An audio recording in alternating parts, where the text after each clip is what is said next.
This is the Big O Show.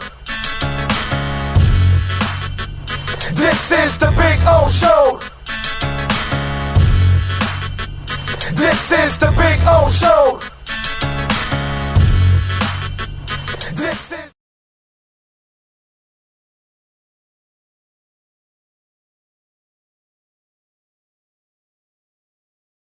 For over 16 years, EJDConstruction.com has provided South Florida residents quality craftsmanship, accurate project management, and exceptional service. That's why EJDConstruction.com is an A-rated member of Angie's List and the Better Business Bureau. When you're looking for the right custom home builder for additions or home remodeling, please call my friend Eric at 305-433-4843. That's 305-433-4843 for EJDConstruction.com.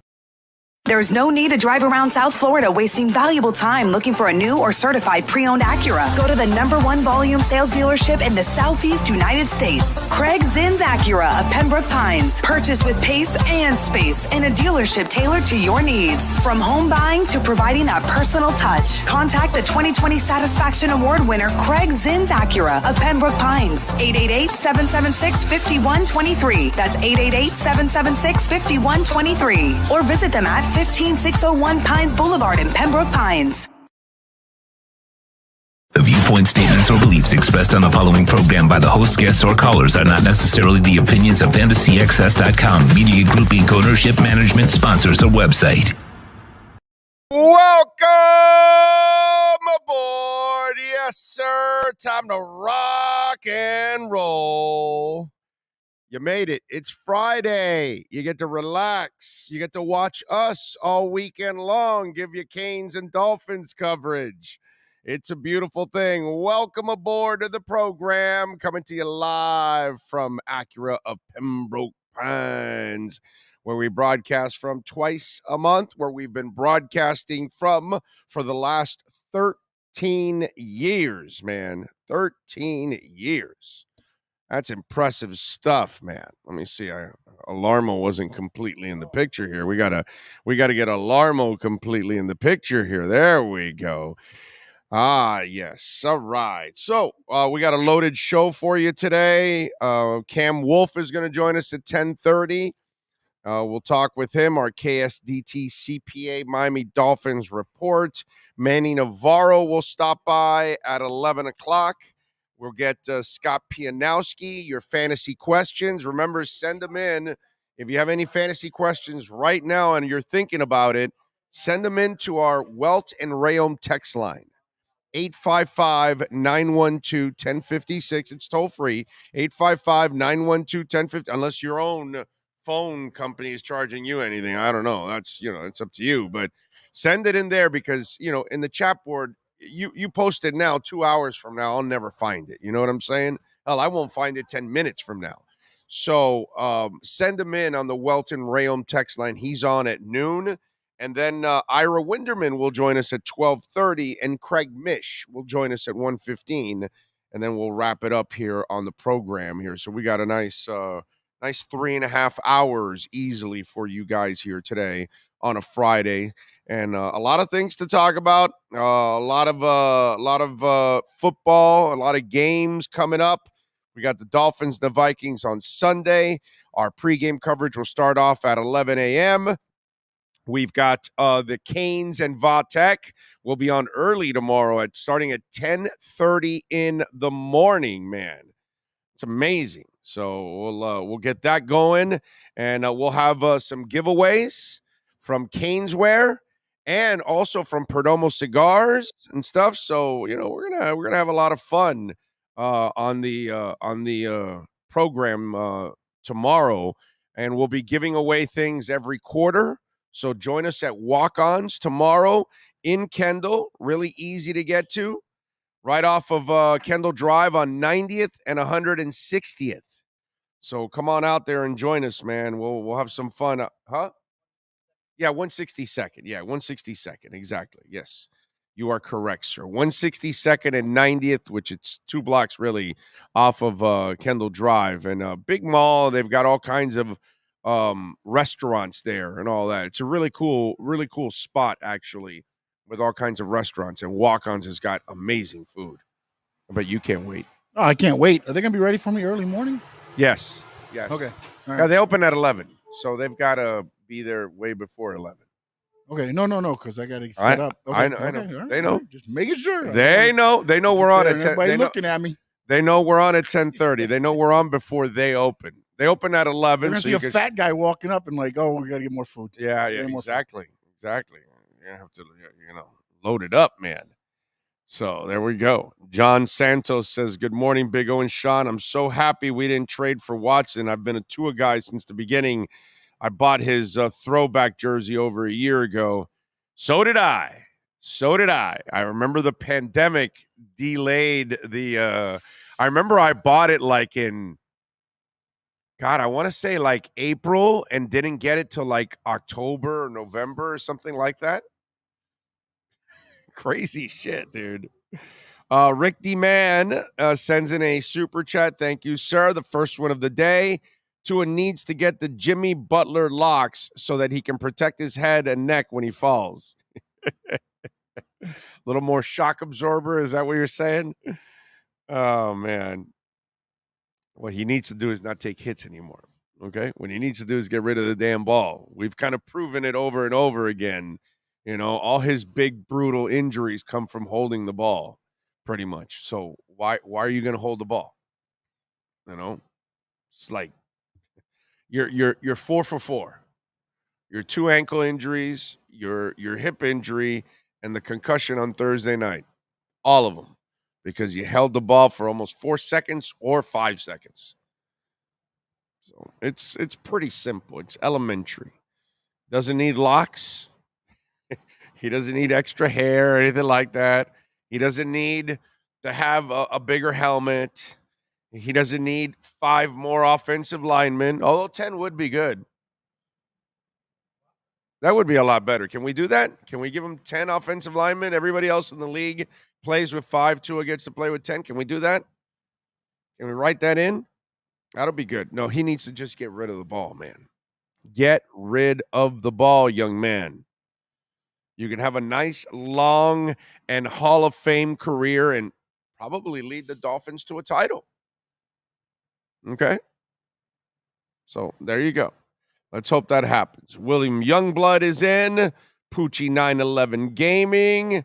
Oh, my man across the pond is watching. Martin Leiden. What's up, baby?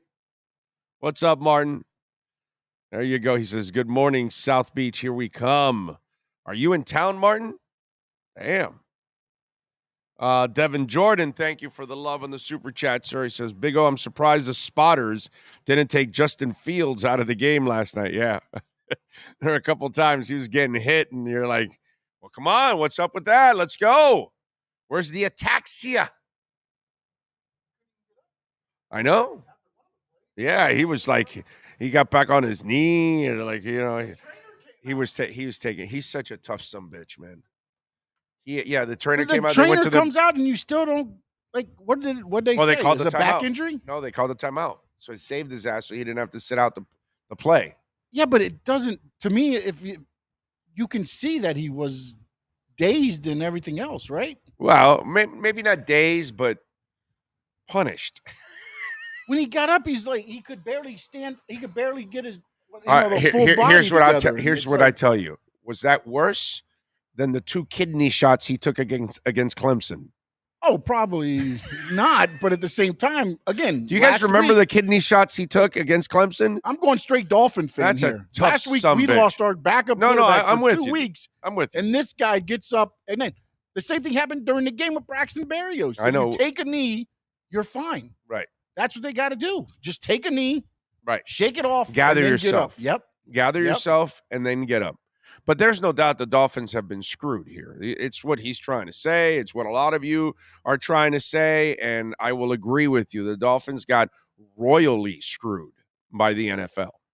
Royally screwed. I think this is payback because they brought to light. It happened to Tua, so it brought to light this whole concussion sham. The concussion protocol sham. Well, why not rig it so the Washington Redskins lose? So that way, if you can't get Dan Snyder out, just rig it so his And team they lost loses. their name, so now they So they Yeah, lost them. yeah, that's true. Yeah, They're the Commanders now, and they got that's right. The and, Commanders. and they gave him Carson Wentz. Right. I mean, I don't know what's next. Oh, they should make Washington lose every week. The hell. I saw So you one thing- are. You got to visit us, Martin, man. We're in Kendall tomorrow. We're here in Pembroke Pines. Would love to see you. I saw something on the Thursday Night Football. It was a part of the thing. I was reading some of the comments, and somebody's like, what they should do with Thursday Night Football is you play Thursday night until you win. When you win, then you get moved to Sunday or Monday. Right. It's kind of like promotion and relegation Yeah. in soccer. Yeah.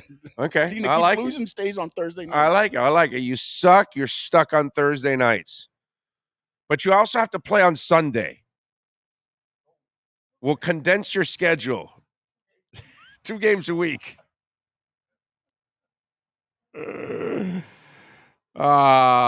Nelson says, somebody quick, tell Big O what to talk about. He loves when listeners chime in. Yeah, he did that yesterday. He's trying to bait somebody into telling me what to do on the show. Jamie says, Big O, I'm with Sean. The double standard against the Dolphins is real. No, it's whether it's real or not, it's the optics. Since that's the word they want to use with all of this, the optics are you're screwing the Dolphins. That's the optics. So you are correct, sir. All right. The NFL hates us because we are the only team to be undefeated. Well, it's a long time ago, man. We got to stop living off of that one, bro. God. They all forgot already at this point. Oh man. So we got Dolphins and Vikings on Sunday, 1:00. Pre-game for us, by the way, will start at 11 a.m. We'll get you ready for it. We got a bunch of Joe Shad is going to join us on the post-game this week. So we'll have Cam, Joe Shad, and we'll have Marcel. So all 3 of them will be joining us in post-game. So we'll have heavy reporting in the post-game show, all different angles from all different gentlemen. So we'll have that, of course, for you. Tomorrow we'll start at 10:30 a.m. to get you ready for the Canes and Vatek. Last night I'm watching that. I was watching really the Panthers more than anything else, to be quite honest. I did have the football game on the side, and No, Panthers were in the main screen. I mean, you mean FIU? I mean UCF. Yeah, no. Yeah, FIU plays tonight. UCF last night. I did not have the UCF game at all on. I did not. Yeah. Well, they're 5-1 now, right? Yeah. They're 5-1. I think. That's Malzahn's got them boys playing. I think the Gridiron Roundtable may have to get a 4th. Yeah. It may have to get expanded a little bit there. Yeah, Also, exactly. The Kane show may be getting expanded soon too. By the way, I don't think Mike McCoy knows that he's going to be expanding his show, but pretty soon he might be expanding his show. He doesn't know that yet. Somebody may want to tell him that we broke the news that his show may be expanding a little bit. Should I tweet it out or? Yeah. Well, how's it? Can I learn this too as we're talking? You're learning too. And by the way, Stephen Gonzalez chimes in. Oh, yes. What did he says, say? Please, no more sports. Can you talk rock and roll? There you go. In honor of the other guy. I love it. Although I did lose a rock show this month. I did lose one of my Greta's. I don't know. I haven't decided yet to go to Tampa, but I'm telling you, it sounds like a really good idea because Thursday now, thank the Lord, Hialeah Park is making us, work in the afternoons now. So we moved the show over on Thursdays to 3 to 6. So maybe, that kind of opens the door for me to enjoy a little Greta on Wednesday night. So I might be able to do that. It's not a bad thing. Just get up in the morning, drive on down. I'll just drive directly to Yeah. No, but I still have to prep. So I still have to get up, prep, then drive. So and it's drive, and I'm driving like directly to Hialeah Park. I'm not going to go home and then go to Hialeah Park. I'll just go directly to Hialeah Park and then go home after. And just be like, Siri, tell me what happened in sports last night. Exactly. That's it. Siri, do the show for me. Nothing happened. That's it. Siri, do an entire South Florida oriented show to the rest of the world. Siri. Hey, Siri. Can you do my radio show?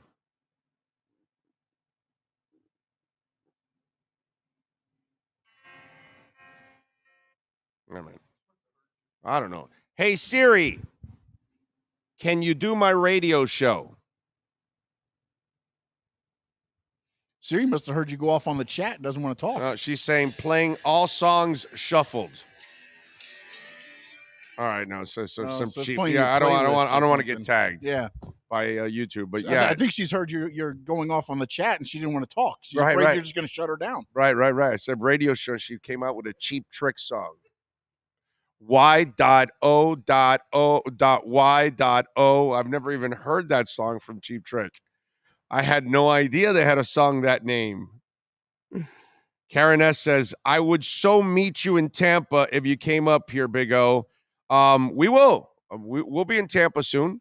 Oh, I may go actually for the Greta concert. Are you going to Greta? Yeah, because I may be there for the Greta concert. Today I may make a decision on going to see Bono in Chicago. Any listeners in Chicago, I may be going to go see Bono in Chicago. And then also Greta in Tampa. So there you go. Frankie says Siri's a spotter. Moosey says, just get Stephen A to do your show. His football insight is reliable, right? William Youngblood says, still mad I missed Greta Van Fleet and Pearl Jam last month in Louisville. Oh, my God. Wow. Yeah, I would be really pissed too, dude. Those are two excellent bands to miss. My God. Another charge for Deshaun Watson. Yeah, let's go over that now. And I am so happy as a Dolphins fan that not only did we get rid of Stephen Ross and his meddling, he's like Scooby-Doo, that they would always solve the case at the end. If it wasn't for you meddling kids, I would have gotten away with it, And so, if it's not for that meddling owner, the Miami Dolphins would be much better. And now we got rid of the meddling owner, right? And the meddling owner was allowing the meddling coach that they hired to want Watson. And somehow or another, that whole mess was there. So now there's a new lawsuit for the Cleveland Browns quarterback. So Fox 8i team has learned that yet another woman has filed a civil lawsuit against Deshaun Watson, claiming he pressured her into a sex act when she met him to give him a massage. The suit filed in Harris County District Court Thursday and relates to the encounter in December of 2020. It is not part of the two dozen other lawsuits filed in Houston by women accusing Watson of sexual misconduct when they met him for massages, but this one was filed by two other lawyers. The I-Team reached out for them for comment. Attorney Anisai Gwynn says that the accuser in the new lawsuit has been struggling with everything. It's taken her some time to come forward. She's doing it for herself and other women who have been victimized by Deshaun Watson. She knows that by speaking out, she's going to have to deal with the hard conversations. She is looking for just and expeditious resolution to this case. We also contacted Rusty Hardin, the lawyer who represented Watson in the earlier cases. He says he was unaware of the new filing. And this is kind of part of the territory now. And you got to live with it. If you signed him, this is what you've got to live with. And I'm going to stay consistent as I've been from the get-go. I never wanted Watson here. He disgusts me. He is what I think a troubled individual. He's got real problems. Okay, anybody that does what he does, you've got issues, and you're lucky you are who you are, because if you weren't, you probably would be behind bars. That's what I got to say. This guy is as big a creep as there is out there. So I'm glad that the Dolphins did not finally get entangled with this loser, because then we'd have to be talking about this crap all the time. So the Browns can have them and enjoy them, and if they wanted to sell their soul just to win, well, then that's fine. You go ahead and do that. I'll stick with Tua, bro. Okay? And if he has to miss a couple games a year, then that's fine. I'll stick with the guy that's not going to be embarrassing, and it's not going to be a sexual assault waiting to happen, allegedly. So, he's just disgusting and vile on every level. So there you go. That's my opinion. Yes, sir. Nothing to do with that, by the way. But Okay. I completed what you asked me to complete on the imaging. Ah. Okay. And hopefully we're on the same page with what I just said there. Yeah. No, I know exactly what you're talking about. I know it isn't what we initially talked about when we started this morning, but because that would be really impressive, by the way. That would be like you're not human.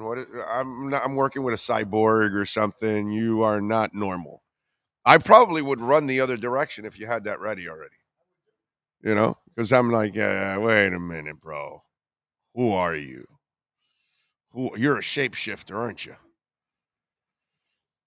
Anyway, hoping for a birthday win on Sunday, says Lester Madriz. Lester, I hope so, my friend. I hope you get that win. I hope we all get that win. Yes, and definitely happy birthday. Happy birthday. Sean actually said feliz cumpleaños, which, yeah, cumpleaños was pretty good when you said that. I was like, wow, cumpleaños. That's impressive by Sean there. Yes. Hey, real quick in the chat, is anybody else? Ron just came on and said, what is wrong with the sound? Is there an issue with the sound? Nobody said anything yet until Ron just hopped on. So let me know, please. Yeah. If there's any issues with the sound, it doesn't, let me see at all. No, it sounds good. Sounds good.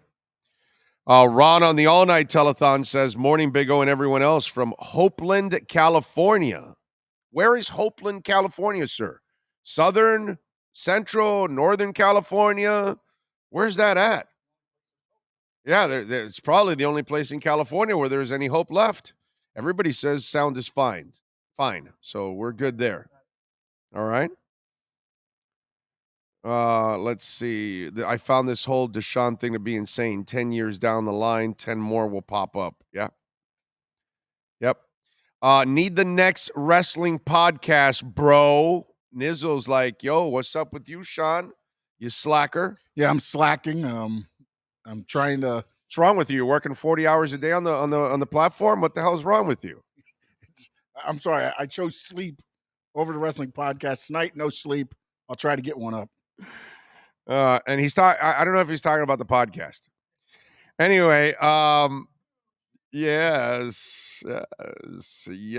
This will be Miami's 500th win. Really? I had no idea. Really? Okay. Really, Miami has 499 wins in the history of the Miami Dolphins. Wow. I did not know that, Jay. If they win, this is number 500. How many losses do they have now? I'd like to know that, because we had all those years of winning seasons, but then we've had a lot of seasons that not necessarily losing, but there were a lot of 500 seasons. So it's kind of brought that average down. Let me see. Big O, do you go to any Finns games? No, sir, because we do the pre and post game show. So we cannot do that, Although, what would be cool is if we create a big ass stage over on Walmart right? And then we do the pregame there, and then walk over to the game, and then walk back and get ready for postgame. Although Sean will stay there the entire time. He will not go. He was just going to stay there hanging out at the stage. That's probably what we need to do, you know? So I'm on Pro Football Reference. Okay, that should have it right there. What's the total record, the history of the Dolphins? Now here's where it gets a little bit. So they have record wins, losses, and ties is 479, 387, and 4. Okay. But then their playoff record is 20 and 21. So if you add the 479 That's and the 499. 20, 499. But I don't know if in the record they already have that included, but I'm not sure. So, Well, it is two separate records, postseason and regular season, but the gentleman is right. This is their this will be their overall 500th it'll be their win if they 500th win win. today. Yeah. Very nice. Very nice. Very nice. So there you go. I got it. Okay. Ron says, I can't hear anything and my volume is all the way. Oh, I don't know what to.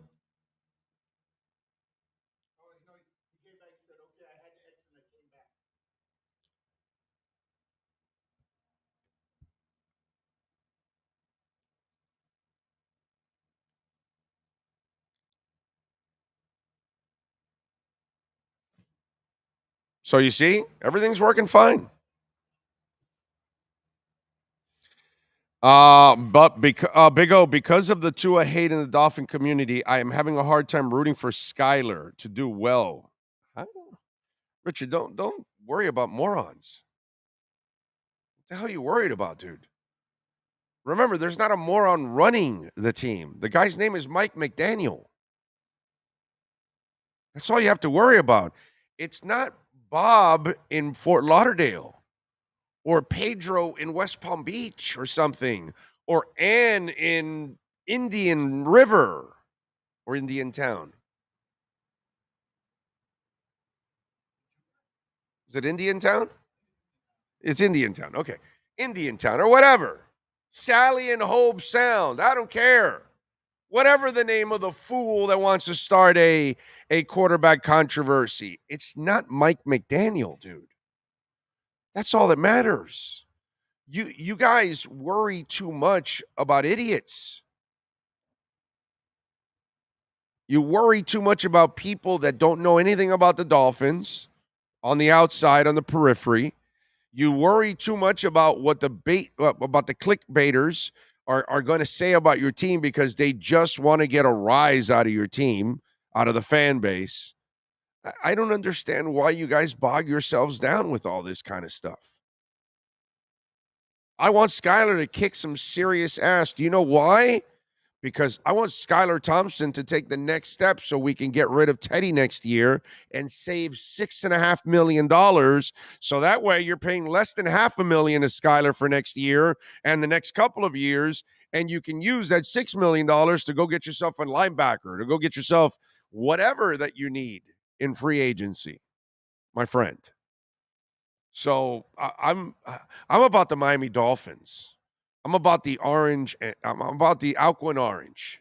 Whoever wears it, I want them to do well. I don't care if you're Ryan Tannehill. I want you to do well, even though I may not believe in you, but I want you to do well because you are wearing the Alcuin orange. So I want Skylar Thompson to kick ass because I want the draft pick to work out and to become the backup quarterback. And I want him to develop to the point that if something does happen to Tua down the line, you can use him. And I also want him to develop because what if Tua does not learn how to get rid of the football?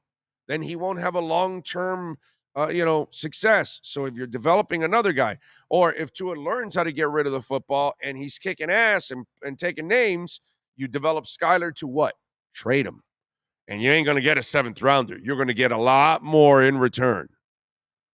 That's my point. You can never, ever use politics within your team because you're worried about what this or that is going to happen or say or controversy. It's about the Dolphins winning, dude. It's about the Dolphins getting a 4-2.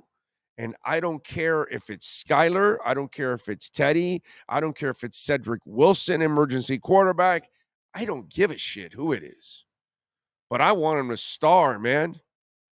I don't care if Jim Jensen is playing quarterback. I don't care if Guy Benjamin is playing quarterback. I don't care if it's Pat White playing quarterback or John Beck or whoever else you've put back there. As a guy that's been watching the Dolphins for nearly half a century, even though I'm 56, 3, 4, 5 years old, you're not really, but been watching the Dolphins for a long, long time. You got to root for whoever wears the Alcuin orange, even if it doesn't convince you. Okay? Even if you're nervous that Uwe von Schamann is not going to make those field goals anymore. Even if you're nervous that Pat White doesn't look the part. Even if you know that John Beck is over his head. Even if you know that Ryan Tannehill is just an athlete trying to play the position. It doesn't matter, dude. Even if you know that Cam Cameron can't coach through a paper sack, you got to root for the Dolphins to do well every single time. You don't root to lose for a draft pick or draft positioning. You don't root to lose or not root for a player because you're worried about some controversy. There is no controversy in winning. And that's what we're all here for, man, to win.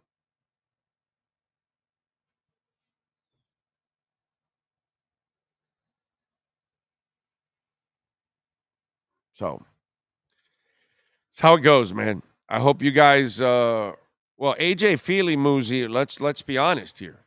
I was rooting hard for AJ Feely. Oh, I wanted AJ Feely to succeed in a big time way. That would have kept his wife around. That's all that matters there. Oh, did my Venmo work? I just sent it for the first time. Well, let's check it out. Thank you. Remember, you can make a donation through Cash App or Venmo. Cash Big O Show. That is Cash Big O Show. We get the entire donation there. On YouTube, they take 30%. That's why they make so damn much money. YouTube is amazing. They are beastly. I am checking, sir. Let me see. It's taking a little bit here to refresh. I don't know if we got a slow connection out here. There we go. Let me see if we can do it now.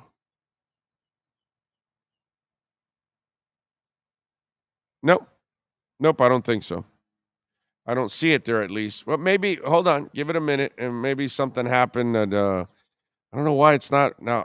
I'm trying to refresh it, but I don't see it, sir. I'm sorry. I don't see it at the moment. Not on Venmo. Frankie Fresco. Who is louder, Big O or Ron Rivera? Me, for sure. I'm definitely louder. I know Ron Rivera, really good dude. Before Ron was a head coach, he and I would always share a cigar over at the Combine when he was an assistant coach, position coach, those kind of things while he was climbing the ladder. Once he got to being a head coach, I didn't get to hang out. Send Cam a link, please. I'm sorry. Yeah, my bad. Send everybody a link. I think I screwed up. Anyway, and so I used to hang out a lot with Ron, and we'd smoke cigars over in the Combine every year, and talk football. And a good man, one of the best people that you will ever meet. Just a quality individual, and he's been a heck of a coach, was a hell of a player himself, really good linebacker, hard-nosed player. There's nothing but respect for Ron Rivera. And as you get older, your filter starts to go away. That when you're young, when you're a kid and getting to a teenager, notice how kids will say anything and they have no filter and they don't realize sometimes all that kind of stuff. As you start getting older, you start losing that filter too. You start giving a little less shit about certain things, and you're like, you know what? I'm going to speak my mind. And I think for Ron, it's not so much about the age because he's not really that old. He's not in his 70s or anything like that. I want to say Ron Rivera is somewhere in his late 50s to early 60s. I want to say somewhere there because he's around my age. I want to say, and he's been through a lot, man. He did a hell of a job in Carolina. Never really had and he maximized what he could with Cam, but Cam was never really a good enough quarterback to get over the hump ever. He was never going to be the passer that you needed. So unless your team was going to be incredibly dominant with the defense and the running game, like Trent Dilfer enjoyed and Brad Johnson and those kind of things, you're not really going to be able to enjoy a title. And then he obviously has his personal issues with cancer and fights through that. And then he has to settle for this job. After leaving and doing a good job in Carolina, this was the best job he had available, to work for Dan Snyder. And I know yesterday he blew up on the reporter who insinuated that Snyder's the one that brought Carson Wentz in. He said, no.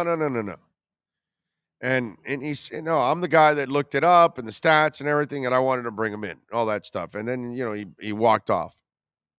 And I think this is a culmination of a lot of things that have happened in his life. And I think also when you're faced with that moment of life or death when it comes to cancer, and it's something that you just wonder if that gave him a little bit more of an edge of saying, like they did in the Risky Business. Sometimes you just got to say, what the F?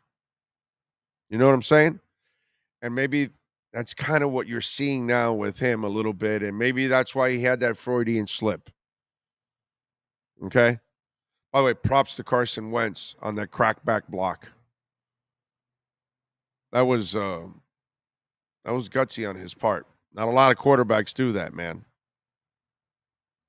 But I just think Ron Rivera is at a point. He's like at a tipping point. You know what I'm saying?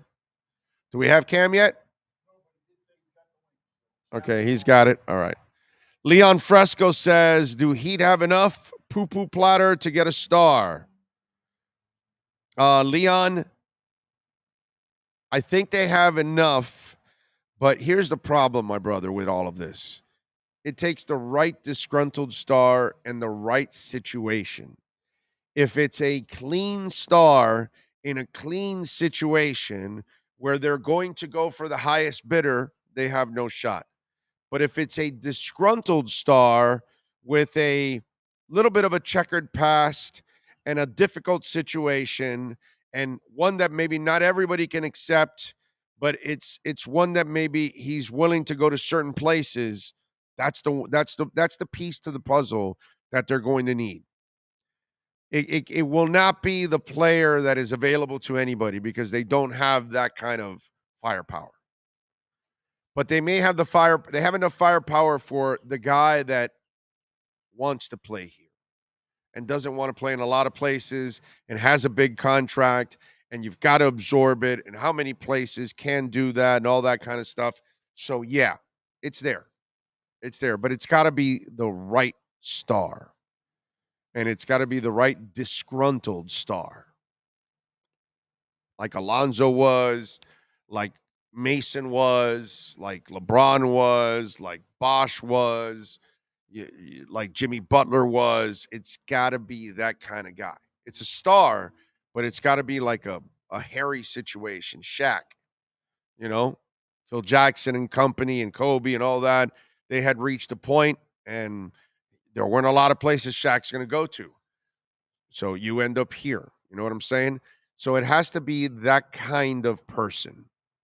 I don't know if it's available. That's the whole thing. I don't know if that disgruntled star is available.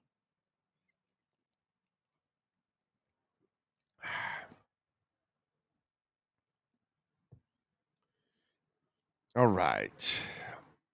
Let's get it going, folks. Let's talk a little Miami Dolphins football with Cameron Wolf in our KSDT CPA Miami Dolphins report. All right, here we go. There he is, the man, the myth, the legend. How you feeling, baby? You feeling good? I'm good, man. How you feeling? I'm at Craig Zinn's Acura Pembroke Pines, so I can't complain, my brother. I'm having a good old time out here to start the weekend. You feeling good about your Phillies? I am. 1-1 going back to Philly, first playoff game in 11 years there. Got Aaron Nola on the mound, so I'm feeling pretty good about a win today. Okay. Tough Braves team, but I like us today. Yeah. Well, are they the better team? No.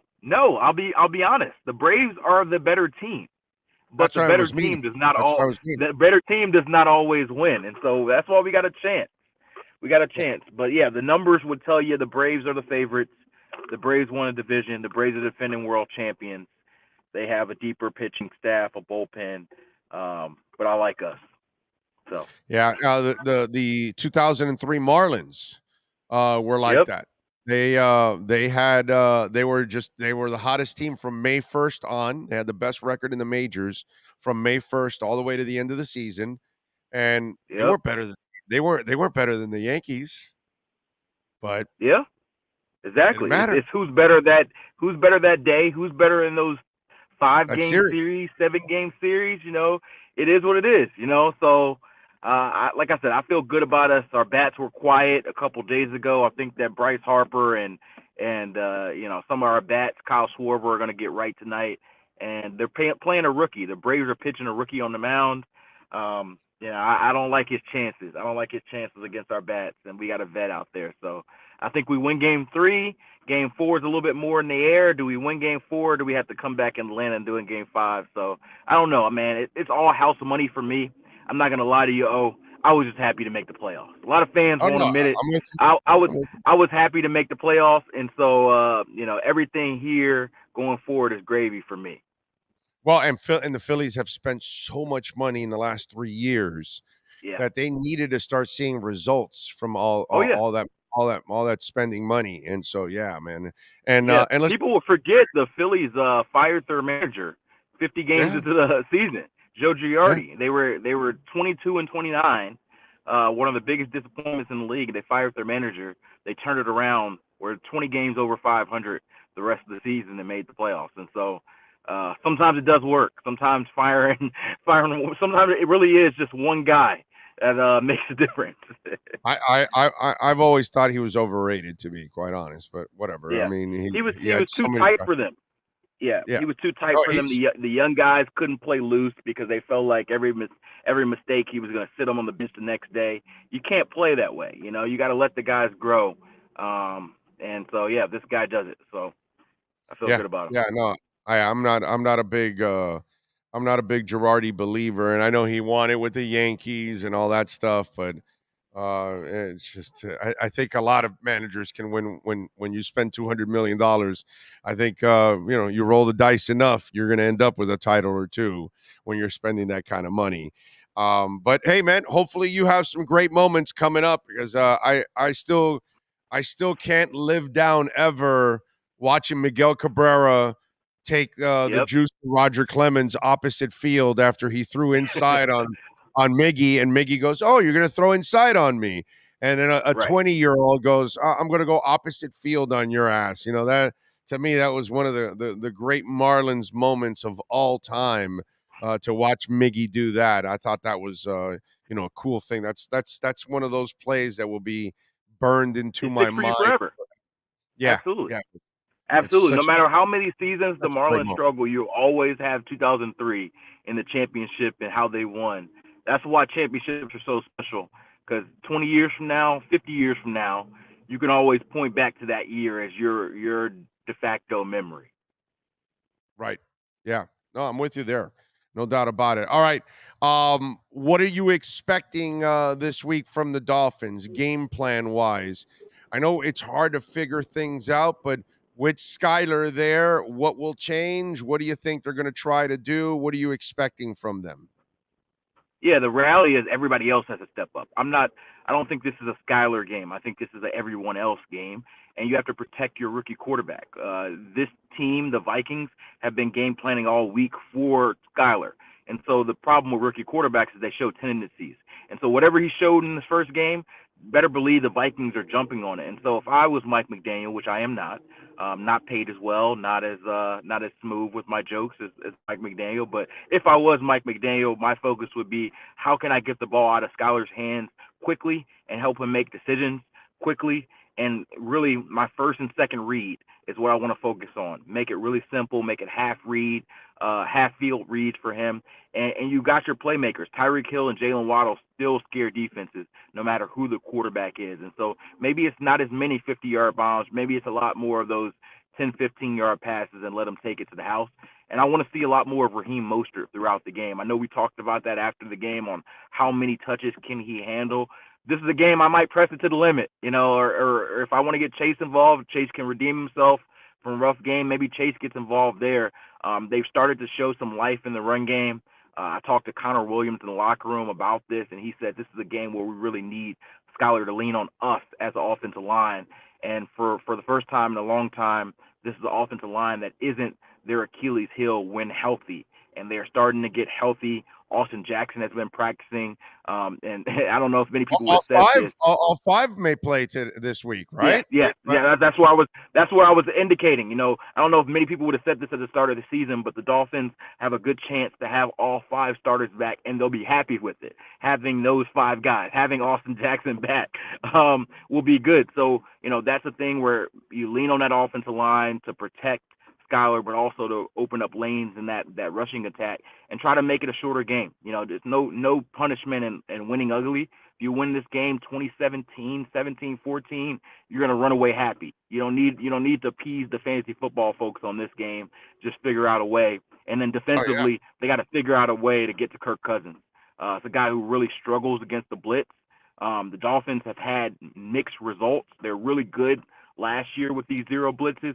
This year they've been burnt a lot, and a lot of that's because their corners have been hurt. Xavier Howard's going to play today or Sunday, and so hopefully they can handle Justin Jefferson at least enough to be able to get home on Kirk Cousins. And I know people make it sound, oh, you're making excuses and this and that, but I'm sorry, dude, you're never going to see the real Mike McDaniel offense until he gets the running game going. And you're really not going to you're really not going to see Josh Boyer be able to dial up his defense if it doesn't have the two corners. That's just the way it is, dude.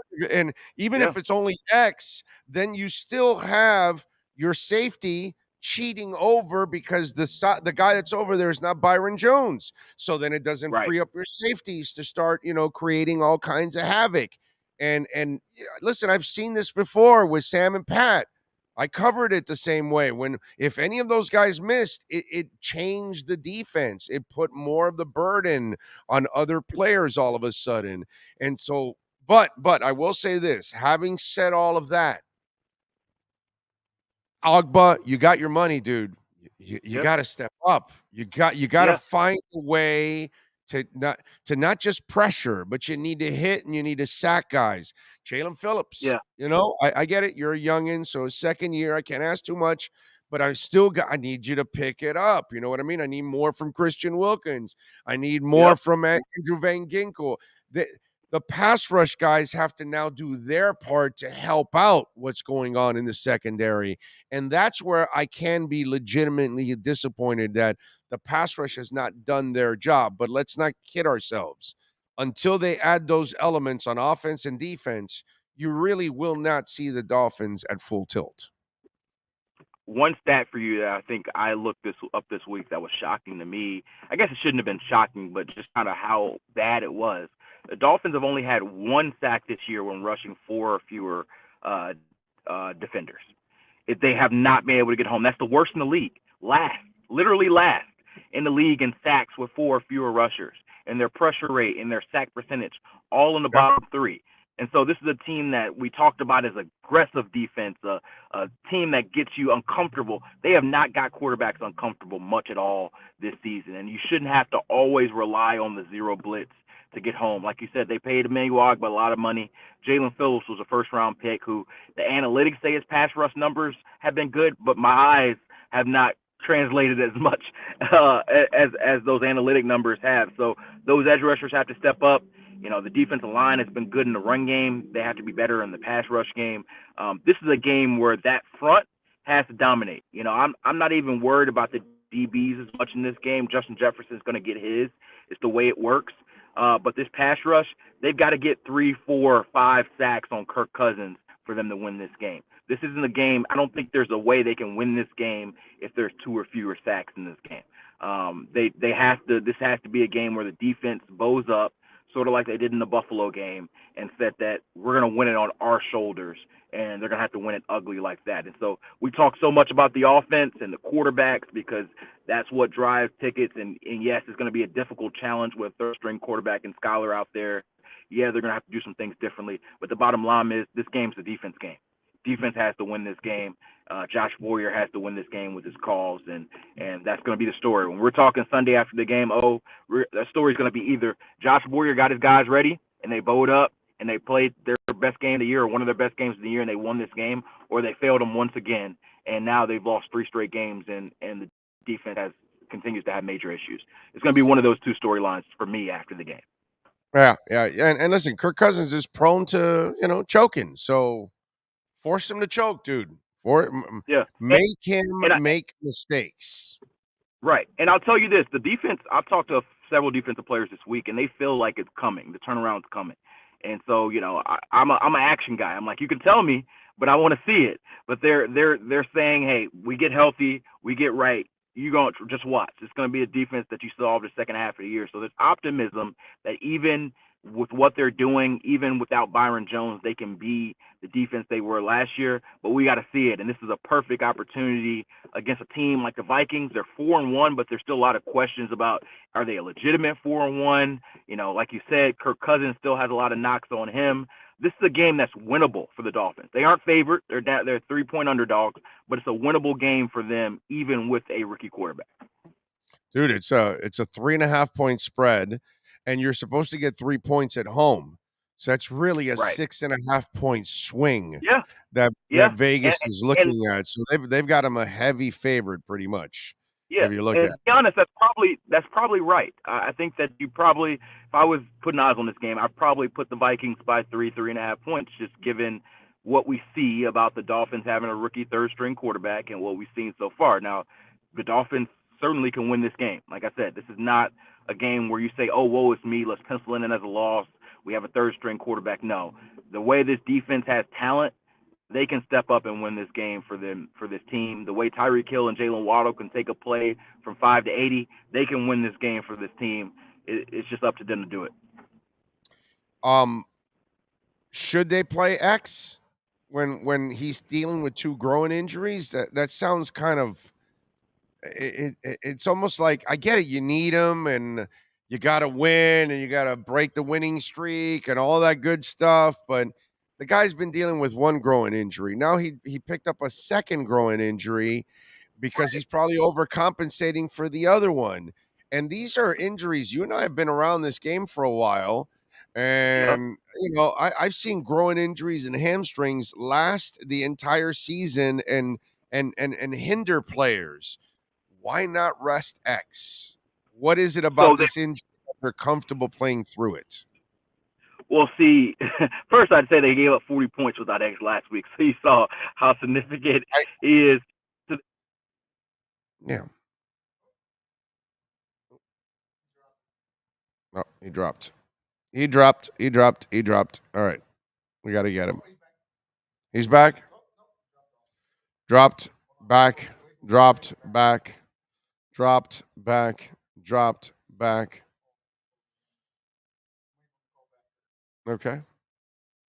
Alf is chiming in. He says Dolphin defense is 6th in blitz rate per Ryan Smith PFF. They might be blitzing too much, but they do need to blitz Cousins. Yeah, it's really Alf. It's all about the corners.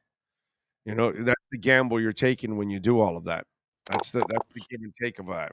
There he is. He's back. Sorry. And by the way, every time I get a call. The blowout is not so much about X. You keep saying that. The blowout is because you screwed up and you made a whole bunch of mistakes and gave him short fields. Right. So here's what I would say about that.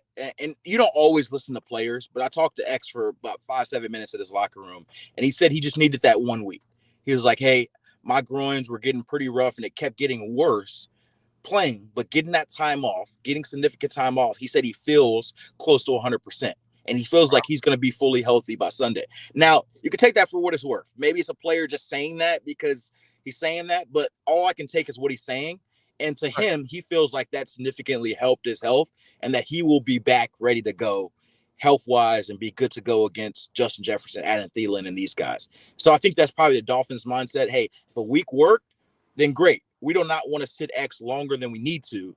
But I hope that he's being honest with them and that he truly feels, close to 100%, if not there. So that's something we won't know. I'm not a doctor. I can't tell you what percentage his groins are, but he's telling me that they're close to 100%. So I'm with you though. The soft tissue injuries is sort of like Teron Armstead though, right? Teron Armstead. That's a toe. He's playing through that toe injury, right? And so he's not going to be 100% all season. But I would rather have an 80-85% Teron Armstead who maybe once every 2-3 weeks he's got to come out of the game because the toe got hit the wrong way, than just stick Brandon Shell there for 4 or 5 weeks and have to deal with that. And so sometimes you have to take diminished returns for your star players. And so I think this is a situation like that. But hopefully, unlike Teron, X is past most of this groin stuff and he can be close to his old self. But you got to admit it is strange because groin injuries are not. They're not. They're like hamstrings, so to speak, where you can only make them worse by playing on them. And so that's why I told him, I was like, hey, you got to get that right. And he told me he was close to 100%. So like I said, I don't always listen to players on injuries because sometimes they're always going to tell you they're good. Oh, I'm good, coach. Got a broken leg. Oh, I'm good, coach. And so I hope that he's, being honest with himself because like you said, it's something that definitely can linger. Yeah. And he's just one of those guys that probably would fight through injuries. So that's the thing. It's just it's one of those where that's why I am concerned. But if he plays well this week, then he definitely wasn't lying to you. Right. But if he gets retweaked again this week, then it shows that he probably should have rested in the process. You look at what's it called at the receiver position. Tyreek, how healthy is he? He's good to go. He's good to go. He's been a full participant all week. He just had a small tweak. I think he got stepped on. I don't think it was even an actual physical injury like a sprain or anything. I think it was just kind of a guy gets stepped on. Like if I get stepped on or I stub my toe on a table, I'm going to be hurt for a while, but I'm not actually injured. And so I think it's that more situation for Tyreek where he's more hurt than injured. And so I think he'll be good to go. And I don't think you'll see much, if any, limitations on his playing on Sunday. All right. I know the last 6 weeks has freaked a lot of people out because I've got Dolphin fans that are, jumping ship and they're worried and this and that. And it's just 6 quarters.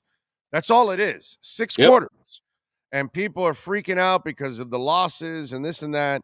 And then one of the things that comes out of the panic zone, and I wonder if you're getting it too. Like I got it just a little bit ago. Somebody asked me, why isn't Eric Ezukanma playing?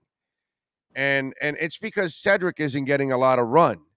But what I'm trying to explain to people, and you tell me, maybe you disagree with me 100%, and you think I'm crazy, and you think they're right on this. And it won't be the first time. But what people don't understand is that Cedric Wilson was supposed to be the number 2 wide receiver on this. Waddle was going to be 1, and then he was going to be number 2. They had no idea Tyreek was available. And then Tyreek became available, and they weren't going to be stupid and say, well, we signed Cedric. We're not going to go after. No, they went after him. And so the point I'm trying to make to people is it doesn't matter who the third receiver is anymore. Yeah. When you've got Tyreek and Waddle, they're going to take up the large portion of the targets because those are 2 guys that every time they touch the ball, it can get housed every single freaking time. So can you please explain to people that maybe he isn't ready, but even if he was ready, and if Cedric, who has had a couple of injuries too, or whoever, Craycraft, whoever it is, whoever the third receiver is, you're going to be starving, dude. No matter what. Please absolutely. Apparently you agree with me, so please. Yeah, I agree. I don't always agree with you. I don't know if I love to always agree with you, but I think you're right on this one. I think that first with Izukama, Wes Welker said it pretty great a few weeks ago about just trusting him on the field for the fact of him just being on the field, not talking about his production, but him being on the field more. I think it's more of a trust thing. If he had 10 plays in a giving package, you've got to trust him that he's going to be doing the right thing, blocking the right way, lining up so you don't get a penalty the right way for those 10 plays. And so it sounds like, at least from a few weeks ago, the Dolphins did not have full trust in him, at least in where his comfort was in those situations within the playbook. It seemed to be less of a talent deal and more of a mental and acclimation to the NFL deal.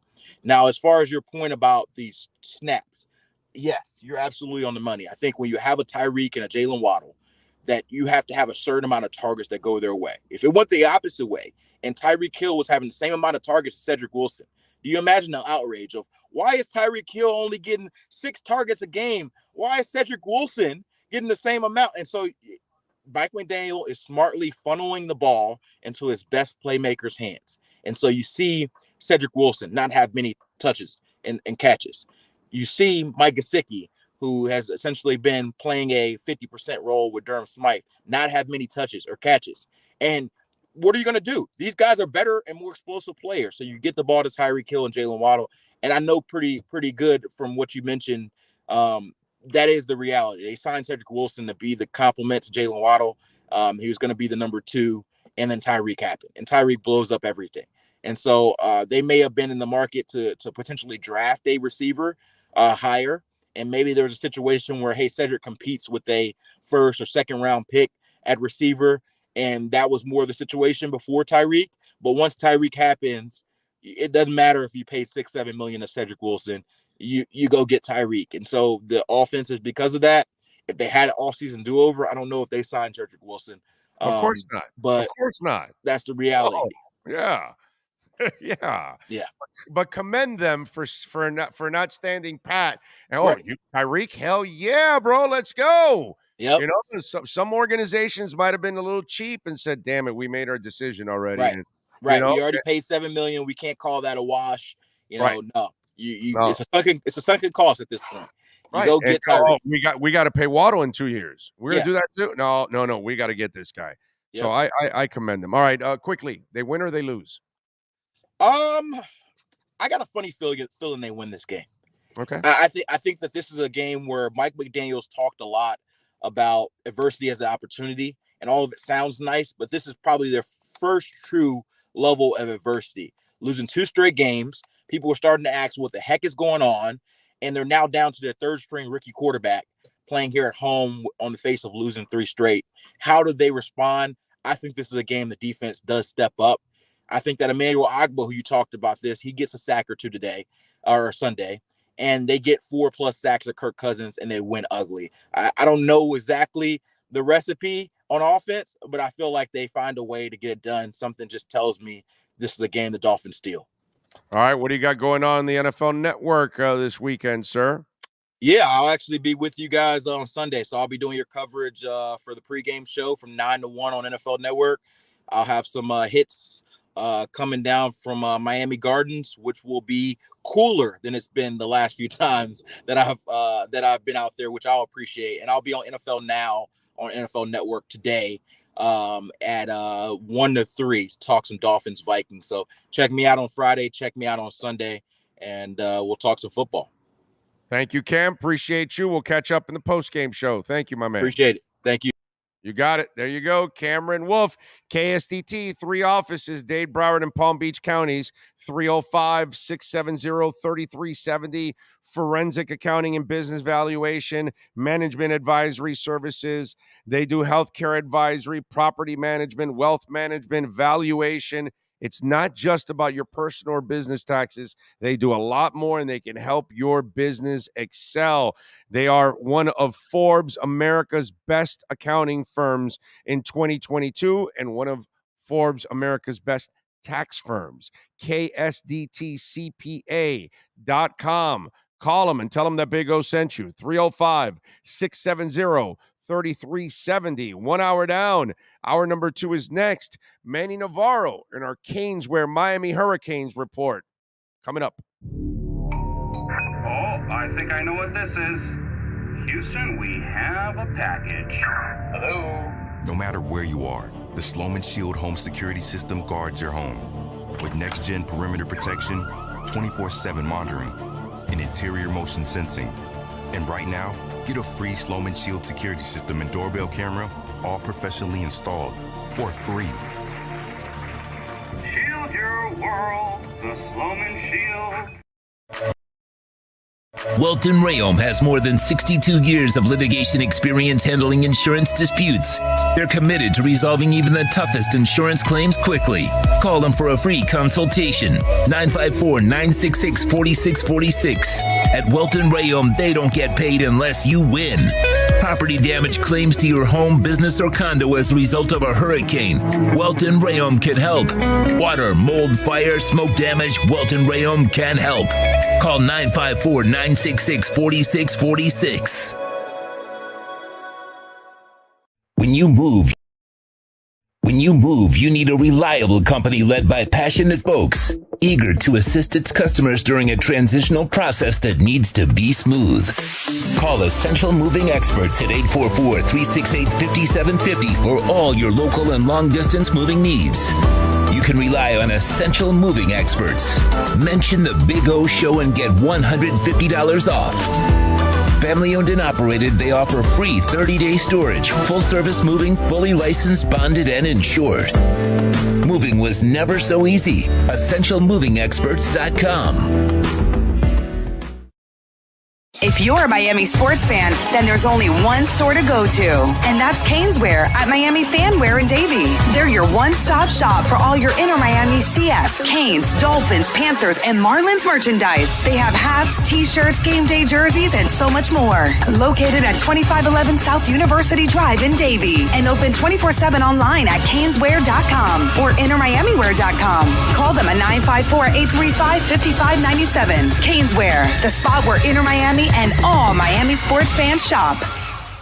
The viewpoint, statements, or beliefs expressed on the following program by the host, guests, or callers are not necessarily the opinions of FantasyXS.com, Media Group Inc. ownership, management, sponsors, or website. Time for Canes fans to get what they want. Information, insight, and perspective. It's the Caneswear Miami Hurricanes Report with Manny Navarro, exclusively on the Big O Radio Show. Here's Big O and insider Manny Navarro. All right, there he is. We are back. Manny Navarro, ready to rock and roll. How you doing, baby? You feeling good? Feeling good, man. Here at the airport, getting ready to take off, flying into Charlotte and then driving over to Blacksburg. So that's how it is, huh? How long of a drive is it from Charlotte to Blacksburg? It's about 3 hours, but what I'm doing is I'm staying at a hotel kind of in the middle between, kind of a beautiful area right there. By a lake, so I'll be fine, man. I actually prefer doing this than taking 2 flights to get to Roanoke and then still driving to Blacksburg. It's just take the direct flight to Charlotte in and out and do a little driving. That's the way I look at it. And North Carolina is a nice drive, actually. It's a cool state. I like it. It's a fun state to drive through, actually. And Virginia too. When you're going through the Appalachians, it's a beautiful view. On the way up, yeah. Virginia is beautiful, dude. Every time I drive through Virginia, my Lord, the trees everywhere. Mm-hmm. It's just, man, it is gorgeous. It is gorgeous country there. That part, I totally agree with you. Yeah, I've been exploring the Western Carolina and Eastern Tennessee area now. It's kind of what I'm exploring for down the line, you know. Get a little pad. Beautiful. The retirement. Yes. Yep. Somewhere there, either Eastern Tennessee or Western Carolina, one of the two. I haven't decided yet. What town are you staying in between the two? Mooresville. Okay. It's All right. it's supposedly like the NASCAR, all the NASCAR drivers and auto drivers are there. So they call it Race City, USA. Okay. Sean was like, yeah. Yeah, he was like, he knew all about it right there. By the way, we're trying to see if we're at Homestead next week too. See if we're broadcast from there. I forgot to tell you about that too. Anyway, so I got too much stuff going in here, bro. Like working hard, man. You're working hard. Right? Yeah, dude. But yeah, it's a grind, bro. But build this whole crap up. Because you've been around me, so you understand what the hell the craziness I've been trying to deal with. But but this one has been satisfying. This run here with this platform, it's been a lot better than my last 2 stops that were just absolutely a disaster. All right. Do we get disaster in Blacksburg? Are the boys going to wake up and give us a performance? What's your gut tell you here after covering this week? Yeah, it's tough to say. Miami football now is kind of like those box of chocolates that Forrest Gump carries around, right? We don't know week to week which team is going to show up. I think, look, Virginia Tech's dealing with some stuff themselves, right? They've lost 3 in a row. They've lost by 16 points their last 3 games, at the very least. Miami just finished playing a much better game, I think, second half anyway, against North Carolina. So they put together 2 good quarters of football. So to me, I think Miami wins this week. I think Virginia Tech's not as good as they are. And like I said, they're dealing with stuff, but hey, they're at home. It's going to be a sellout crowd in Blacksburg, and funny things happen, right? All the time, especially to this Hurricanes team. So I've got Miami winning this game, but I don't think it's going to be a blowout by any means. I don't think they're going to go out there and just pound them like they probably should. We talked a little bit about this earlier in the week.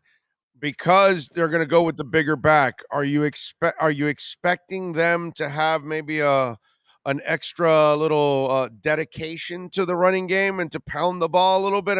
I don't think that he can carry the whole running game, but wear out that defense a little bit, punish them a little bit. Well, that's what you'd hope, right? You'd hope that, between Thaddeus Franklin and Miami's running backs, what they just saw Izzy Abenakanda do for Pittsburgh, running for 320 yards and 6 touchdowns. Yes, that's right. You'd hope that Miami takes something away from that performance and says, hey, we can do the same things against the Virginia Tech defense. I will say Virginia Tech is getting one of their better linebackers back. I think he missed the first 6 games. He was ineligible for whatever reason. But he'll be coming back for this game. And so they'll get a little bit of a boost there. But I mean, this defense has given up a lot of points. Andy Bitter and I wrote a big preview for the game. Andy Bitter covers Virginia Tech for us, and their top cornerback is kind of banged up the same way Tyreek Stevenson is for Miami. Even their second guy is dealing with stuff. So this is the kind of game that, yes, you'd hope Miami could go in and run the football the way that Pittsburgh did against them. But at the same time, I think Virginia Tech's pass defense has struggled a whole lot. And if Tyler Van Dyke can get a little bit of protection in this game, he should be able to pick them apart. I hope that's the case, my brother. I really am. When you look at the wide receivers now, are we expecting anything different here? Anything's going to change? Are they going to try anything? Anyone new? What are you hearing? Yeah, Colby Young, I think, is definitely that guy. He's a JUCO signee. He came out of the same school as Bryant McKinney, Lackawanna Junior College up there in Pennsylvania. He was kind of a late addition to this roster. Didn't get here till July. And, you saw him at the end of the North Carolina game catch that 16-yard touchdown pass, make a great catch along the sideline. And I think they finally figured out a way to really utilize him and get him to have a role in this offense. So I would expect Miami's red zone issues, right? That's the guy you throw the jump ball to, right? I mean, that's the play that you run now, I think, more consistently. You let that guy go get up there and go get that ball because he's so big, so long, and you can see, obviously, that he's got a good pair of hands on him. So, that's what I expect to see more of. I think Frank Ladson has kind of turned a corner. Brashard Smith probably has as well. They're becoming a lot more consistent catching the ball the last couple of weeks. Even if Miami's passing game really didn't spark till last week, I think Ladson was showing you signs even against Middle Tennessee State. So I think that the passing game is going to continue to do well. The question is, do those red zone woes and does the running game get going this week? And look, you're playing the perfect team in my mind. You're playing in a perfect environment, right? Miami showed up and played hard The last time they were on the road at Texas A&M, this is going to be a similar environment, a very loud, sellout crowd for the last, Miami Virginia Tech game, at least on an annual basis. When you look at the secondary, all right, where is Virginia Tech in the passing game? How good are they? Because we know Miami's secondary has been bad. So that is obviously a major problem with that defense, is that secondary. How much of that is a concern going into this game? Well, I think it has to be a concern for Miami because, Virginia Tech's got a big play receiver, 6'2", 220 pounds, Caleb Jones, I believe his name. A good target down the field. Grant Wells has a good arm. The one thing I will say, though, about Wells, I think he's got 7 interceptions, 6 touchdowns, so he turns the ball over. Sometimes he sees things late in the passing game, and he'll make a mistake. So, yes, can they hit on the big play with Jones? Yes. Do they have a plethora of receivers? No. I think, it's kind of one guy, and I think that's a good omen for Miami that there's really only one legitimate pass-catching weapon on this Virginia Tech offense. That said, I'm sure they've studied a lot of stuff on film the last couple of weeks and seen some areas where they can expose Miami. And, look, Tyreek Stevenson's banged up. He's playing hurt. Hasn't played well at all. Daryl Porter got into the game last week, played 35 snaps, the most he's played all season. I thought he looked really good in the second half. So if that kid can perform to a high level again this week and do a good job, then I think Miami's got a chance to continue to play good defense, because the second half against North Carolina was impressive.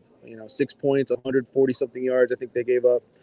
Drake May's an excellent quarterback. I know there are critics out there saying, oh, he just goes to his first read. Dude, 21 touchdowns, 3 interceptions. That's what you got to say about that kid. He's a good quarterback. The fact that they forced him into 2 interceptions, I thought that was actually really big for the kid. One going into that game, and you forced him into double of what he's thrown all season up to that point. I thought that was actually a really good performance overall. Yeah, they played really well after giving up the 74-yard touchdown and that 52-yarder over the middle where the safety help wasn't there. Cam Kitchens just has to stay on assignment.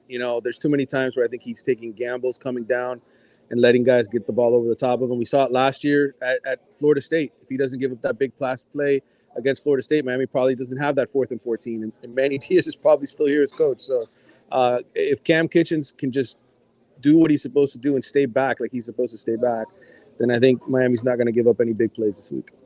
I'm with you there. All right. When Beamer was there, special teams was special. Yeah. Are they still special? Well, they blocked a punt last week at Pittsburgh and were able to score a touchdown off of that kept them close. I think it was 31-29, I think, when they scored that on the block punt. I just don't watch Va-Tech that much anymore. So I'm wondering if they're still special on special, because you always had to fear them in that area because they always came up with something. So I'm just wondering if they're still like that or close to that. I'll say this. This isn't your typical Va-Tech team where they've always got a couple guys that are NFL worthy, right? There's always a defensive back. There's always a linebacker. There's always somebody that you're like, he's going to play on Sundays. You look at this roster now, Andy Bitter, like I mentioned his name earlier, who covers Virginia Tech for us. He'll tell you there's no NFL guys on this roster right now. This is a very average team. So will they make plays on special teams? Sure. I just don't think there's those game breakers, the guys that Virginia Tech used to have, that you would worry about and say, okay, yeah, maybe not everybody in the country is talking about him, but he's going to play on Sundays and be a factor. So I think Miami's in good shape going into this game from a talent and fear perspective. There's not a lot you have to fear with this team. You predicting they win? I did. I'm picking Miami 27-17. I know the spread's a touchdown. I think this is a game that goes into the fourth quarter where you're still kind of biting your fingernails, but I think Miami will do just enough to win and put an end to this losing streak. There you go. What are you working on The Athletic so Canes fans can check you out? Well, the usual, man. I mean, we put out the ACC mailbag today. We have a preview for today's game with Andy Bitter. I had a column earlier this week I wrote on why I think Mario Cristobal is the man here and needs to be given some time. So there's plenty of content to read on there. And then, of course, there'll be coverage from tomorrow's game. I'll be there to do my takeaways and to tell my story in Blacksburg. There's not a lot of reporters going, I'll tell you that. This isn't the old days where this game was well attended by the media. You're probably The local papers aren't sending anybody, right? Well, I think Adam Lichtenstein's going for the Sun Sentinel. Oh, and yeah. Yeah. That's about the I think they are sending somebody from the Herald? Yeah, Susan Miller-Degnan's going. I think it might just be the three of us. Yeah, that's right. Susan's still, yeah. So they're still spending some money. Yeah, okay. It's crazy, dude. How our business is changing just left and right, dude. Sad. It's sad, actually. I mean, you think about the group of people that we were like 20 years ago and 30 years ago, and we would meet at places and go, you'd go to a sporting event, and it was a lot of us. And now you go and it's only a couple of people that are covering these beats. It's Jesus, man. It has completely changed, dude. Sad. All right, my brother. We will catch up post game on Saturday. Thank you. All right, brother. Good to talk to you. You got it. There you go. Manny Navarro in our Caneswear Miami Hurricanes report. Remember, you can order over $99 and you will get free shipping. Go to caneswear.com. Check it out. They got anything and everything with a Canes logo at caneswear.com. If you're a Miami sports fan, then there's only one store to go to, and that's Caneswear at Miami Fanwear in Davie. They're your one-stop shop for all your inner Miami CF, Canes, Dolphins, Panthers, and Marlins merchandise. They have hats, t-shirts, game day jerseys, and so much more. Located at 2511 South University Drive in Davie, and open 24/7 online at caneswear.com or innermiamiwear.com. Call them at 954-835-5597. Caneswear, the spot where inner Miami and all Miami sports fans shop. Thank you. Ho Yoon, thank you, sir, for the love on Venmo as always. He says, happy Friday. You are a stud. Kevin Beal, we got your love on Venmo. He says, what's more likely this weekend? Chase Edmonds for over 100 yards rushing or Skyler throwing for over 300 yards passing and 3 TDs? How about neither? But I'll go with Skyler throwing over 300 yards and 3 TDs because Mostert is getting so much run. I don't see Chase taking over for him. I just see him complimenting him. So Kevin, I'm going to go with Skyler. Plus, there's a better chance you end up winning the game if Skyler throws for 300 yards and 3 touchdowns. I kind of feel you won that game. I'm not so sure that even with Chase Edmonds rushing for 100 yards, it means a win. Did Mostert rush for 100 yards last week? Huh, Sean? Did Mostert run for 100 yards last week? Yeah. Did they win? Okay. So if Skyler throws for 300 yards and 3 touchdowns, I like my chances. So, Kevin, I'm going to go with Skyler kicking ass and 3 touchdowns and 300 yards. I love that. Let's go. Joseph Ayalo, also love on the Venmo. Thank you. Says Big O and Sean, thank you for all you do for making the workday go a lot better here in Maryland. Can't wait for our guy Tua to come back for the Steelers game and light it up and give Flo a big F-U. Rock on, my brother. There you go. Oh, Joseph, don't say rock. We may have, one listener getting all bent out of shape that we're talking rock here, but thank you all. As always, remember you can make a donation through Cash App or Venmo at Cash Big O Show. You can also donate Bitcoin on Cash App at Cash Big O Show. So never mind getting Bitcoin. We always love getting a little Bitcoin. And speaking of Bitcoin, boy, it hit 20,000 last night. Came back down a little bit. It's like a 19.6 or 7, 19.52 right now.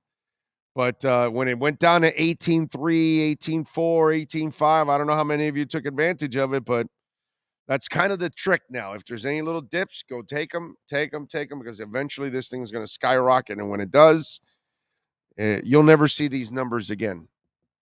These lows where they're at, they'll never be there again the next time. Eddie Lepp says, I lived in Virginia for almost 20 years. Beautiful, especially during this time of year. Brandis says, Big O, Asheville, North Carolina, and Waynesville are beautiful, especially this time of year. I like that. Muzi says, not beautiful in the Hampton Roads part of Virginia.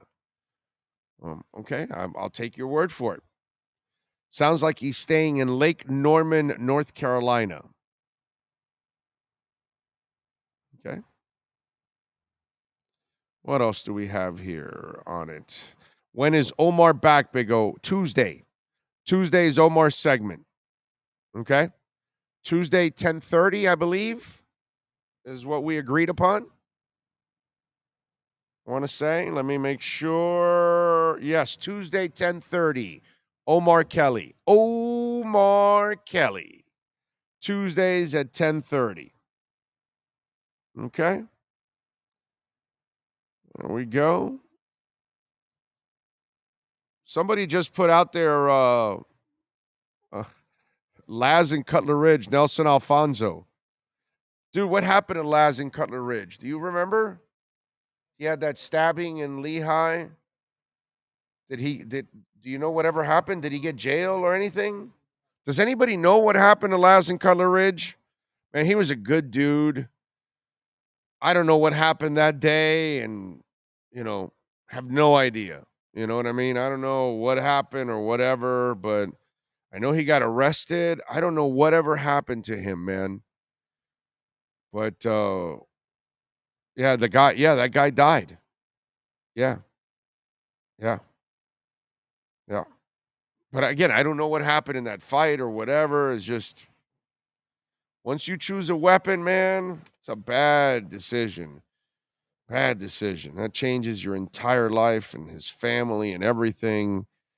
But I never heard anything. I remember hearing about the incident, but I never heard anything again about Laz. Does anybody know what happened in that case? Is it in the news? You're Googling it? You're trying to goggle it? All right. If anybody knows, send me the link or something. It's one of those, man. Wow. Muzi says, I know you're not a financial advisor, but what's your personal opinion on buying ETH?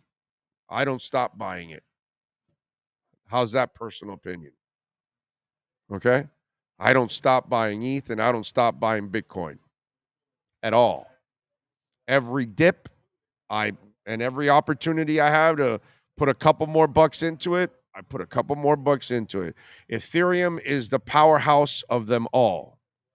And they have so much money involved, from metaverse to NFTs to DeFi. It's just the amount of businesses that are built on that blockchain. They are so far ahead of everything that if now that the ETH2 has all been, starting, and they get all the rest of the additions going on the network, once they get that going and they are scaling faster and they are making, more transactions per second, all that stuff, because obviously, Solana can do a lot more transactions per second, but Solana has a lot of problems. They have a lot of network down. They were just down recently again. You know what I mean? So they've had a lot of issues, and but yet they can scale faster. So there's several blockchains that can scale faster than them. Injective Protocol, one that I'm invested in too. They just were now talking about how much faster their blockchain is now, because that's going to be the trick. Cardano, they're in the process of all of that now. For me, I don't stop buying Cardano too. I think Cardano is one of the best steals that there is out there. It's in the 38, 39 cent percentile. I think in the next bull run, Cardano goes to $4 or $5. I'm a big Hedera hashtag. Oh my God. You want transactions per second? You want flying like Solana? Hedera hashtag. That thing's in the 6 cent area. I think that's going to go to $3, $4, $5 in the next bull run. So it all depends. This is, when it comes to the blockchain, when it comes to Web3, when it comes to NFTs, the metaverse, all of this stuff is so new to people. They're very intimidated by it, but they don't understand that it will be a part of an everyday part of their lives, just like the internet, because the blockchain is the safe internet. The blockchain is the one that's going to allow businesses to protect themselves and they will not be able to have their trademark and other things stolen, because you'll be able to control it a lot better on the blockchain than you will anywhere else. But people don't understand that because they haven't taken the time to read up on it, and they don't understand that eventually, like Acura, their website will be on Web3. Everybody will be moving over, and it's just one of those things that it's just going to take a couple of years here in the process. And then eventually everybody will then get used to it in the next 10 years, just like the internet. When the internet started, oh, yeah, well, we'll never use this, that. You can't live without the internet now. You won't be able to live without the blockchain. You won't be able to live without Web3. That's how you're going to do all your businesses. That's how you're going to pay your bills. That's how you're going to buy concert tickets. All of that is going to go there. It's just a matter of moving over. Like, another one of the crypto coins that I love is Chainlink. And Chainlink is going to be the monster of all monsters, because they're going to be needed in order for you to make your transition and move all of your information from the internet on to the blockchain into Web3, because they are the oracle of the blockchain. And then the oracle that they use normally on the internet, they have converted it into for Web3 and the blockchain. So there are certain services that you're going that when you enter that world, there are things you're going to need to convert your company onto Web3 and the blockchain. Chainlink will be one of the main companies that a lot of businesses around the world will use in order to convert and get on the blockchain. So it's just, this is a really, I'm learning every day about it. I read every day about it. I'm still like a minor leaguer when it comes to, knowing the intricacies about all this kind of stuff. And I may never get to learn all about it because I may not be smart enough. But the basic part of the business and where it's going and the usage, the daily usage of our world, it's all there. It's all going to be there. It's just a matter of time as we convert, in other words. Like we did from rotary phone to digital to mobile phone, like we have done from a telegraph to a telephone to a fax to an email, where it's all the same. All the same. That's it. Eventually you got to eliminate all these coins and dollars. It costs you more money to have pennies and nickels in circulation than using them. And we've been digital forever with checks and credit cards and all that stuff. That's what people don't understand. So the digital currency is the evolution of it all. And the US will eventually create their own US crypto coin. And it'll be the dollar, basically. You're not going to carry around dirty bills anymore. That's all going to go by the wayside. Anyway, so, but yeah, there you go. That's my story, and I'm sticking to it. Let's see, what else do we have? Let's see. So Laz must be doing hard time, and I don't know if he's listening. Hang in there, my brother. ETH is on a dip. Yep. Yeah. It's definitely on a dip. Think about this. It was at $4,700. It's going to go to that and way more. And it's in the 1,300 range right now. So if you're buying it now, it's going to go back to where it was and even more. It'll get to $7,000, $10,000, $15,000, $20,000. It's just a matter of time, and it'll build up. And remember, EPPI, 1559 EPPI or whatever it is, something like that. It's the burning mechanism that they added to it also. Polygon's got it too, which I'm a big bag holder of Polygon. And that means that they're burning ETH every day. So there's less ETH. available, which then increases the value of the current ETH that is available. It's another thing that's going on, part of the process.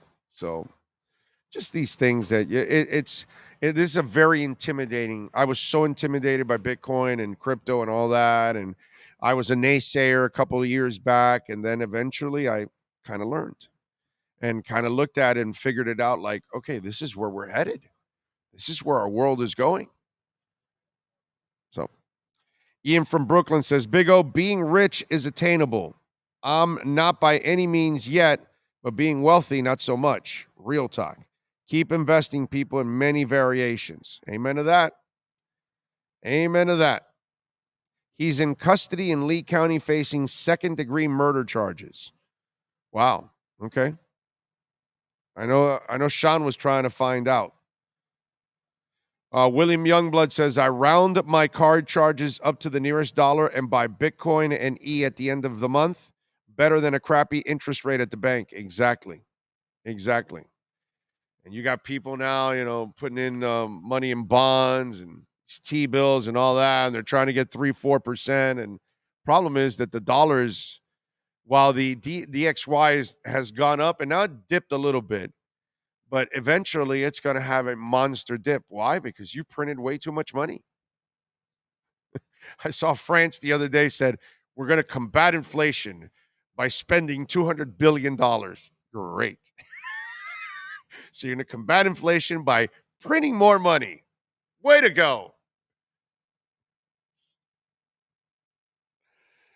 Yeah, let's combat inflation by giving people more money. Yeah, let's just keep trying to keep people out of work because that's just so productive. Yeah, it's the weirdest thing. Let's see, what else do we have on here? If X is going to give a big cushion on Sunday, then we know he isn't 100%. William, you are 100% correct on that. I hope he doesn't give them all that cushion. Okay? I hope that's not the case. That would be kind of sad, and that's going to allow that young man to explode. And Jefferson, as you all know, is a monster as it is. You give that guy any space, and it's over, man. You can't do that at all. All right, 855-912-1056. That's 855-912-1056. By the way, Cutter's Edge Pro is a proud sponsor of our program. We talk about Cutter's Edge Pro all the time, folks. All right, listen, when we talk about Cutter's Edge Pro, full landscaping. You name it, they do it all. Lighting the pathways. They do everything from artificial turf. They also irrigation. And let me tell you a little bit about the artificial turf. If you have dogs like we do, that is the greatest invention of all time. It is so easy to manage. You save money in the long run because you're no longer cutting the grass. You're no longer watering the grass. So that's going to save you a lot of money in the long run, right? And then the dogs bring no dirt into the house at all. It's so beautiful. And, it's really easy to maintain. The dogs can roll around, run around. You don't have to worry about them picking up any ticks or fleas or any of that because that's where they live a lot of times. So with the artificial turf, it is so easy to maintain, folks. And you're going to love the results. Not only does it, and it always looks sharp, right? You never have to worry about, oh, man, I need to cut the grass. It's a little long. Oh, these weeds, this, that. None of that. You don't have to treat it for any weeds. You don't have to cut the grass. You don't have to worry about any of that. And it drains really quickly the way Cutter's Edge Pro does it. That's the other thing. They do it right. They double layer. Be careful who you order artificial turf from.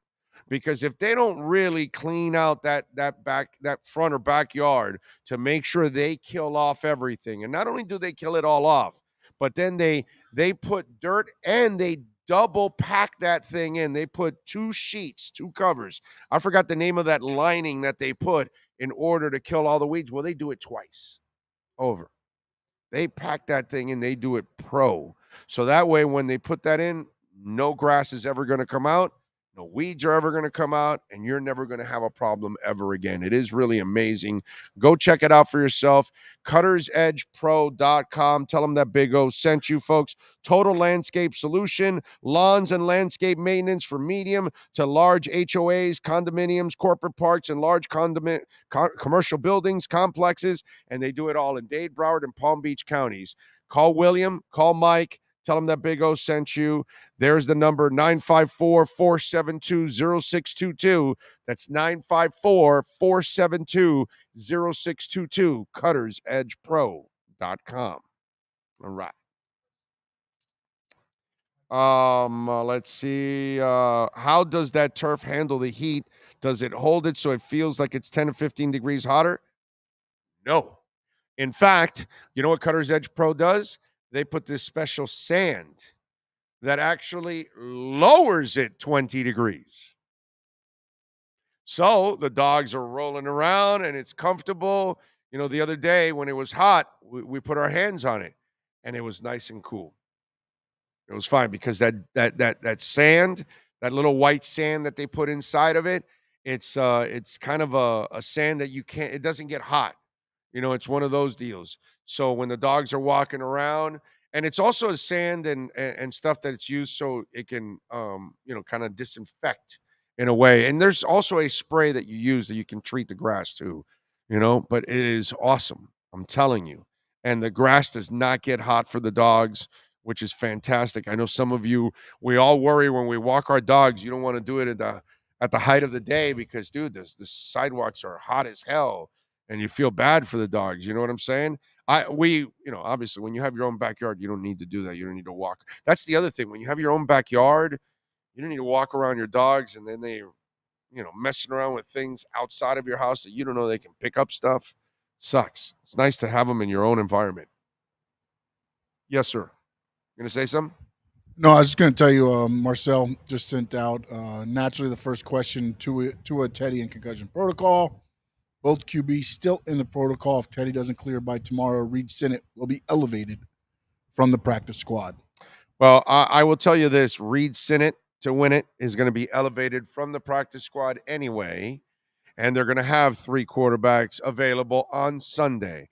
You're starting a rookie 7th-round pick that could just go haywire, and you have to bench him. I don't think it'll happen because he kind of looks like a calm, cool dude. Okay, but I got to tell you what the worst case scenario is. Even if I don't think that he's going to have that moment, because he didn't really have that moment last week and he was just thrusted in there, did it get a little big for him in the second half? Yeah, he made some mistakes, of course, and I'm expecting young quarterbacks to make mistakes. I'm sorry, that's just the norm, but they will have Reed Sinnett to win it activated on Sunday. I guarantee. In fact, time to whip it out. Here we go. Okay. It is time. Because it seems to me like we need to call to the heavens from above. We need to make the call to the Sportstradamus.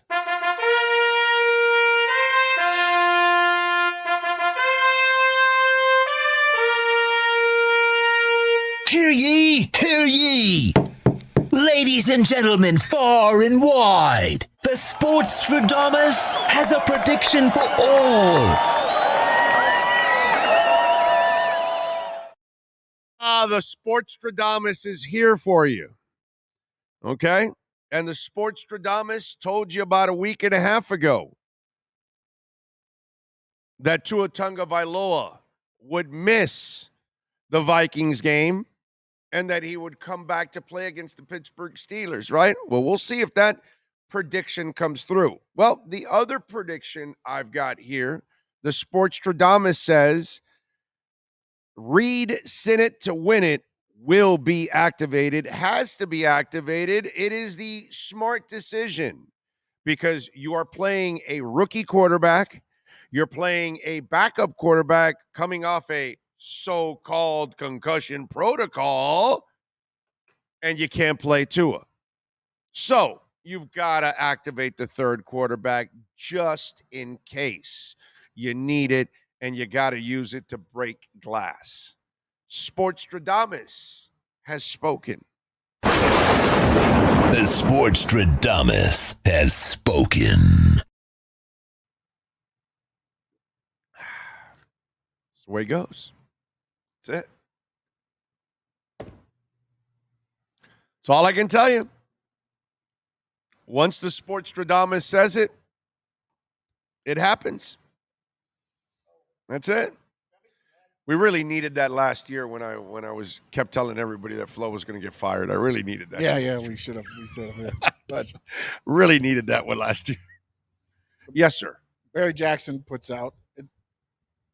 I don't understand it, man. But maybe you can explain it to me because I'm not a reporter. I don't write as per se like on the professional level. Okay. McDaniel. Apparently, somebody asked him about Skyler being the number 2 QB. He said the fact Skyler is starting doesn't mean he's the number 2 QB. Teddy still is behind Tua, who's out Sunday. We're starting Skyler because he thought it was best for the team having the week to prepare. Yeah.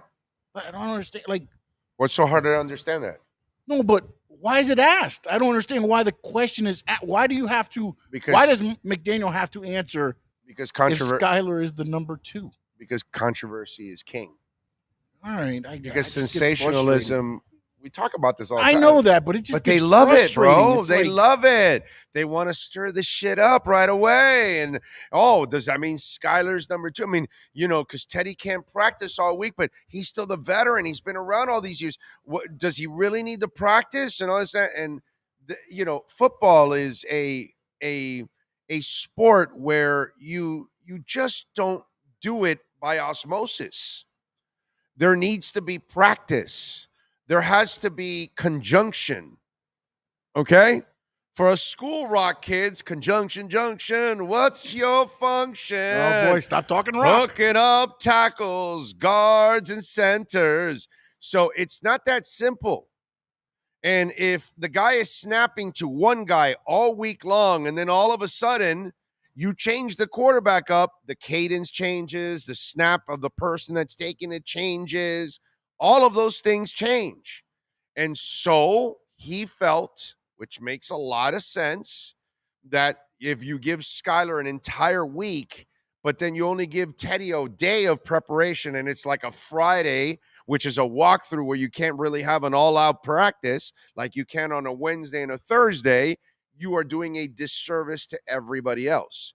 But the sensationalistic reporter that doesn't know jack shit about football and doesn't understand the game and doesn't understand all the nuances that I just gave you, and many more, by the way, then they go and make it a story. And then the stupid fan that's just as dumb as the media writer that's writing it has to then go off on the controversy. And then that's what we have. Boom. But, again, do you want to listen to the people that just want to create bullshit? Or do you want to listen to the people that actually want to tell you and talk sports and tell you exactly what's going on?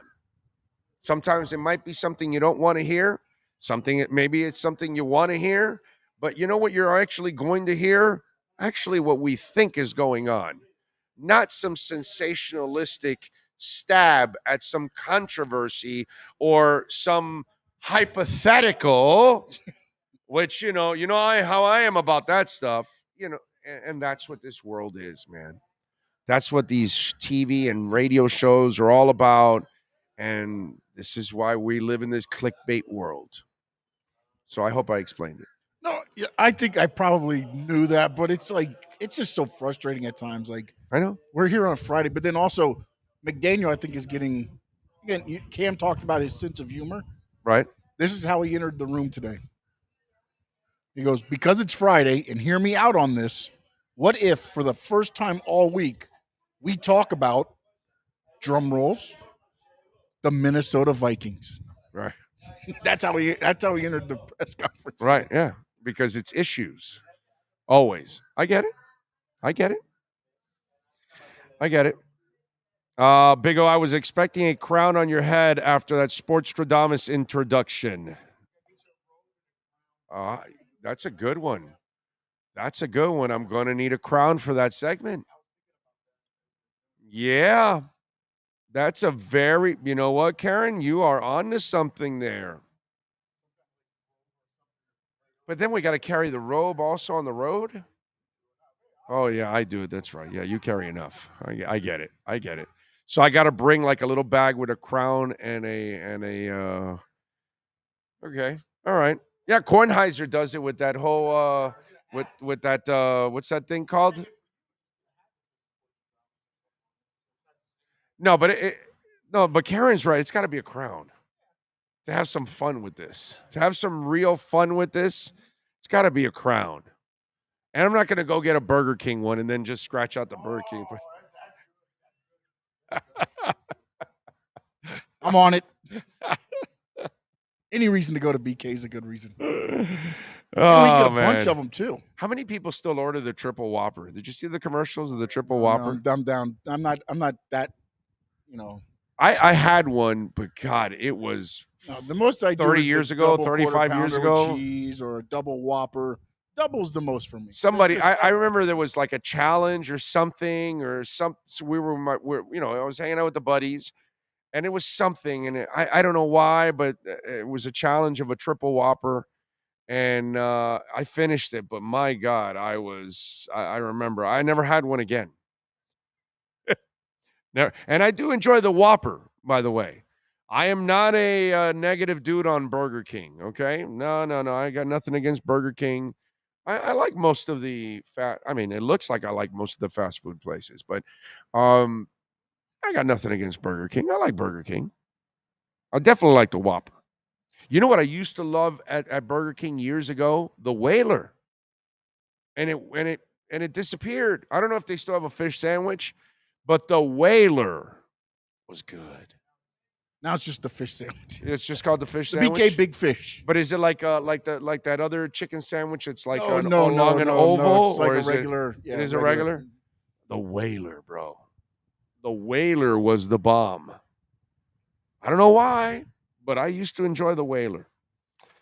Anyway, then I became a whale. William Youngblood says, started watching you when you said Flo would be fired. I said, this guy's either crazy or brilliant because no one's saying that. And damn it, if he didn't get canned, been watching ever since then. And now you know he's crazy. Yeah, exactly. Now you know I'm crazy. I crazy, man. I crazy. Well, listen, trust me. Like 4 years ago when I said, hey, fire Gase and Tannenbaum and hire Chris Grier, people lost their effing minds because they've been blaming Chris Grier for everything else since he hasn't been in charge, but they've blamed him.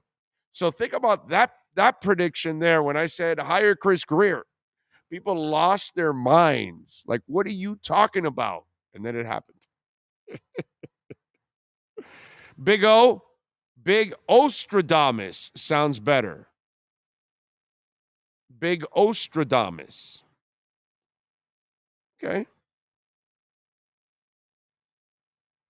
All right. That does leave me open for all kinds of predictions. It's not just Sportstradamus. But I have a tendency of being better at predicting sports than anything else. Everything else, But sports, I don't know. I don't know if the good Lord just said, you will be able to predict a lot of sports. And that's it. You're useless for everything else in life. You will be no good to anyone else for anything. But we'll let you get away with a couple predictions in sports.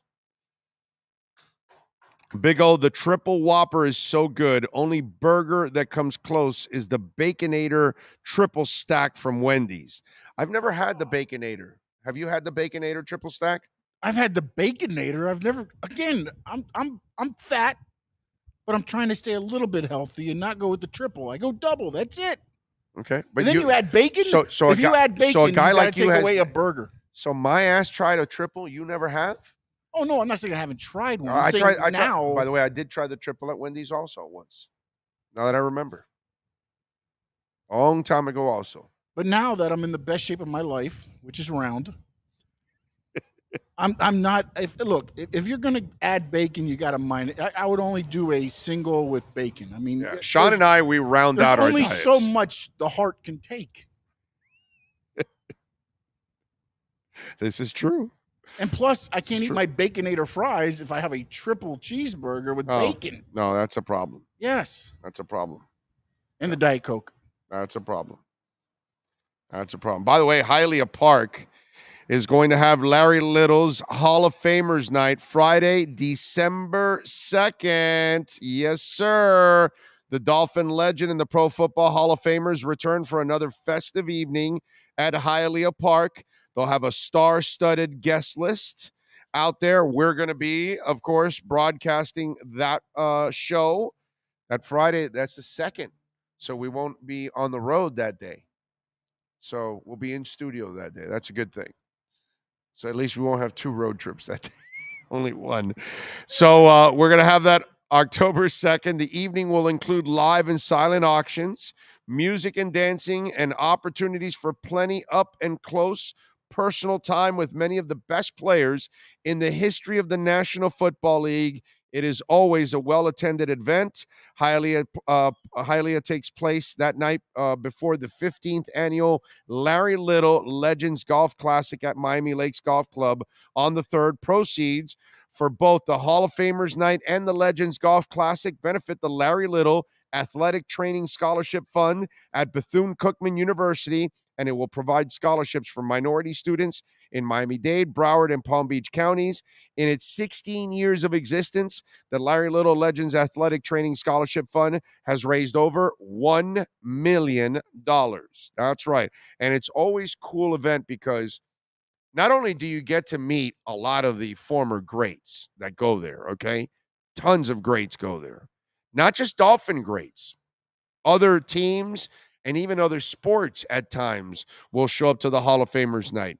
But then what's actually really cool is that you get to see the kids that got the scholarships there and their faces and all that. And you know that these are kids that really want to learn, really want to develop into something. And this means something to them. You know what I'm saying? It's not like a scholarship that you're giving it to some kid that some kid that's going really for athletics but doesn't really give a crap about the academics.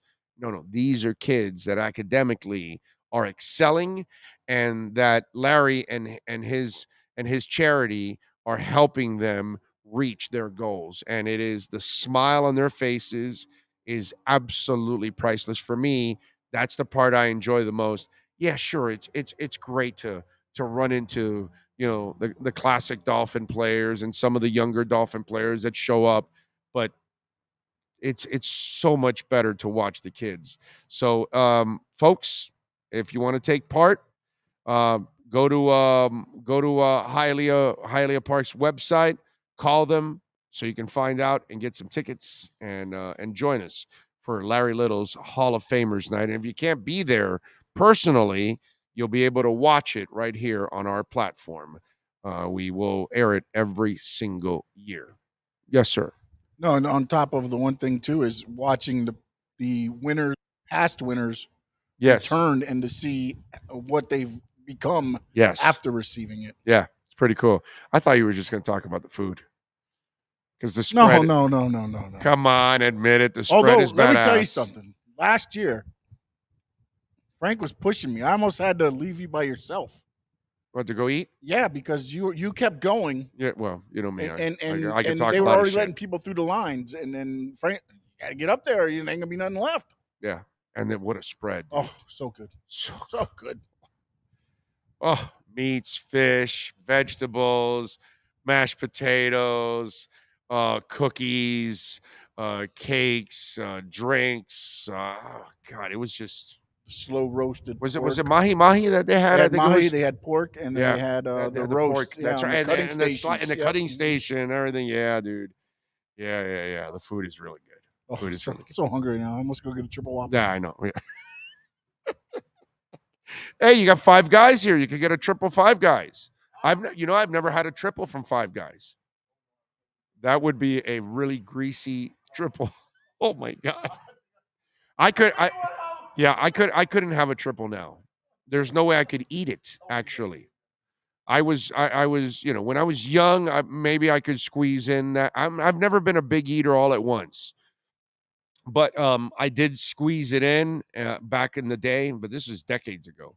Now, there's no shot I could eat a triple Whopper. There's no shot I could eat a triple at Wendy's. And Five Guys, which is literally next door to us, there's no way I could eat a triple at Five Guys. You had first pick in a fantasy draft for burgers. Who are you going with? Wait a minute. What are we eat? What kind of burger are we talking? Are we talking fast food? Let's go. Just stay fast food. Let's stay fast. In-N-Out. Yeah. See, I keep forgetting about In-N-Out because we don't have them here. Right. In-N-Out is my go-to. If I'm going to get a fast food burger, bro, I love In-N-Out, man. Love In-N-Out.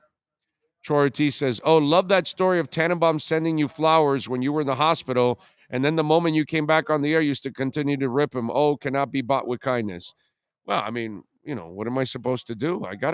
I do this job objectively, and I told Tannenbaum to his face, okay, Mike, I like you personally, dude. You look like a cool guy, but I just don't agree with you philosophically when you do when you run the team.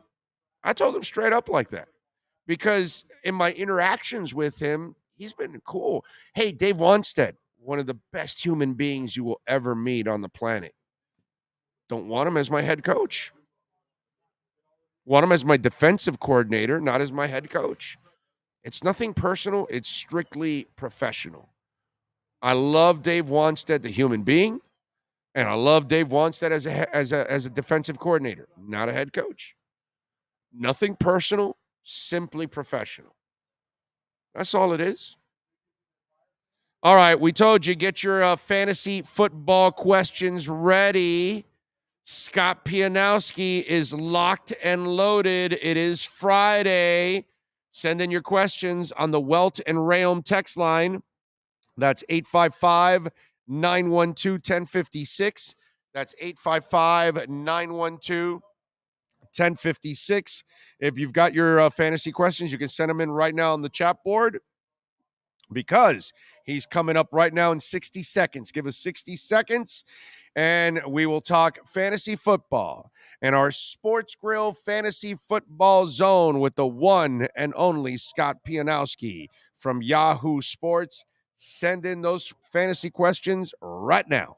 There's no need to drive around South Florida wasting valuable time looking for a new or certified pre-owned Acura. Go to the #1 volume sales dealership in the Southeast United States. Craig Zinn's Acura of Pembroke Pines. Purchase with pace and space in a dealership tailored to your needs. From home buying to providing that personal touch. Contact the 2020 Satisfaction Award winner Craig Zinn's Acura of Pembroke Pines. 888-776-5123. That's 888-776-5123. Or visit them at 15601 Pines Boulevard in Pembroke Pines.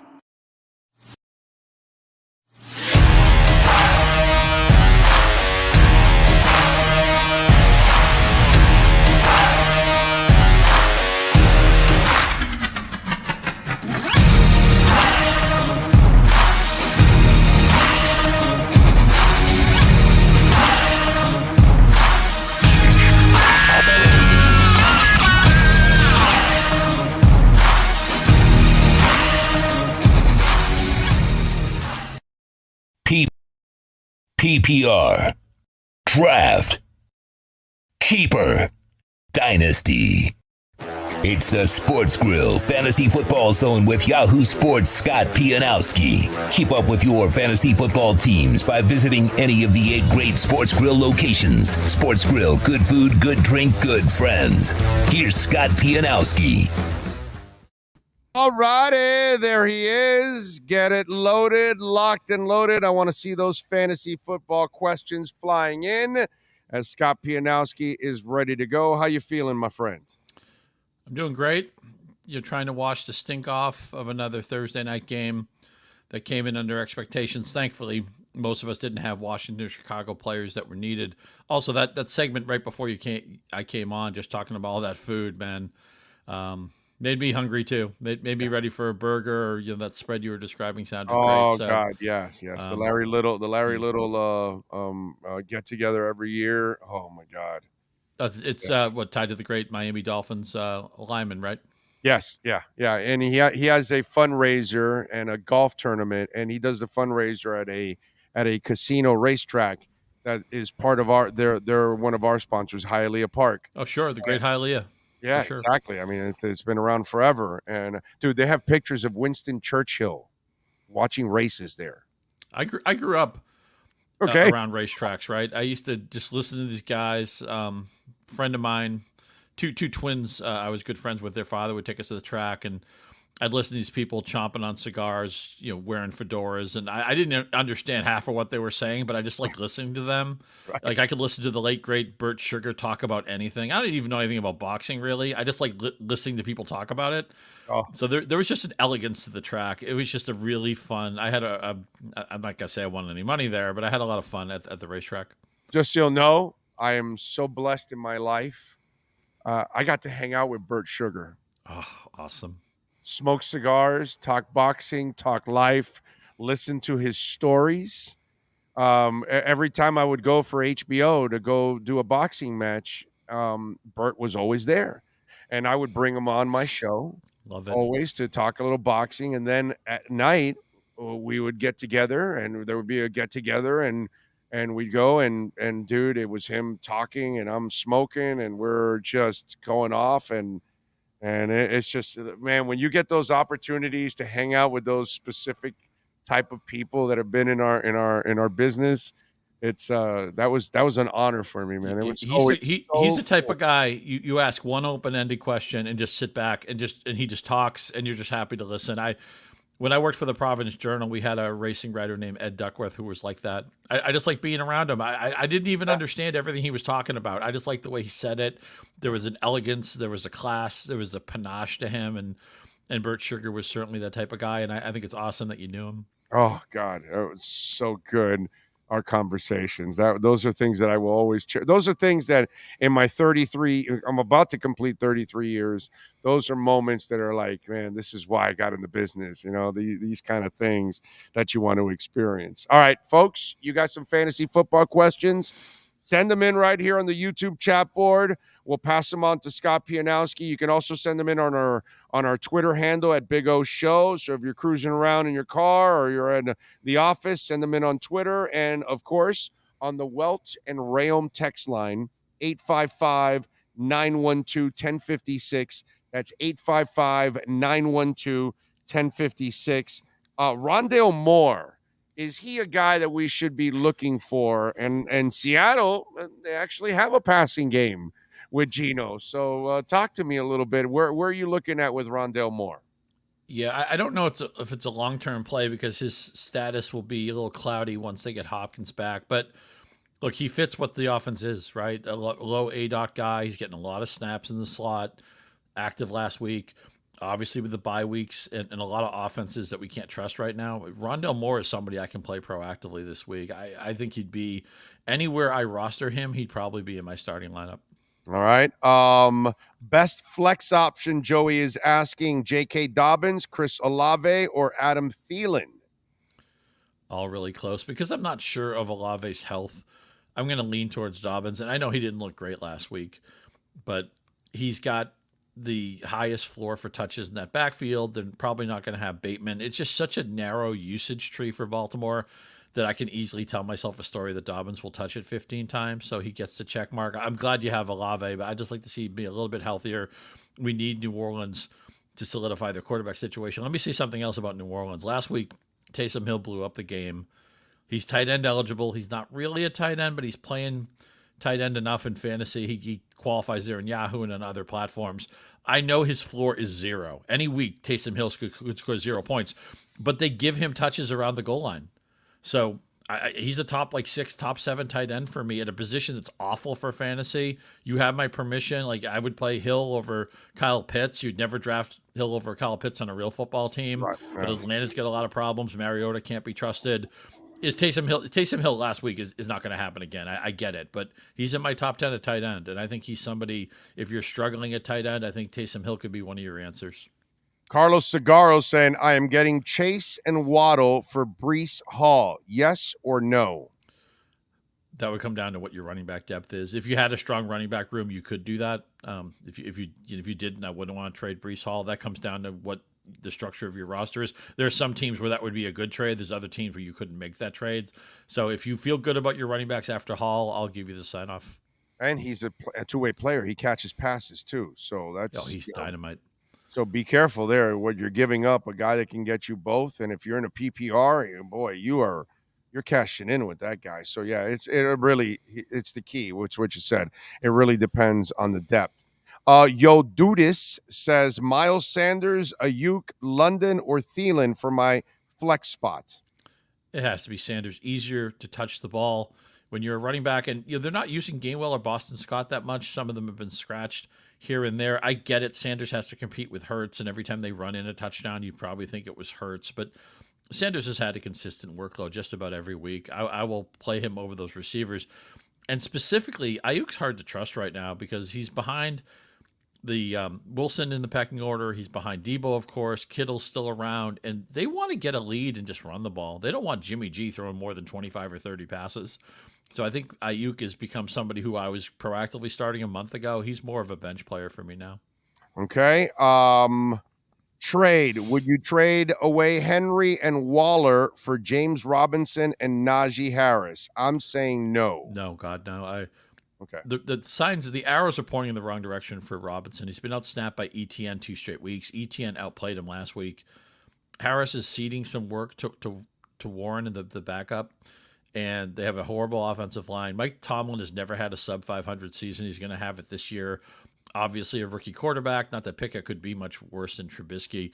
What I would like to do if I had Harris is wait for a big game and then try to trade him. But right now, he's really difficult to trust. He barely made my top 20 at running back, and think about where he was drafted.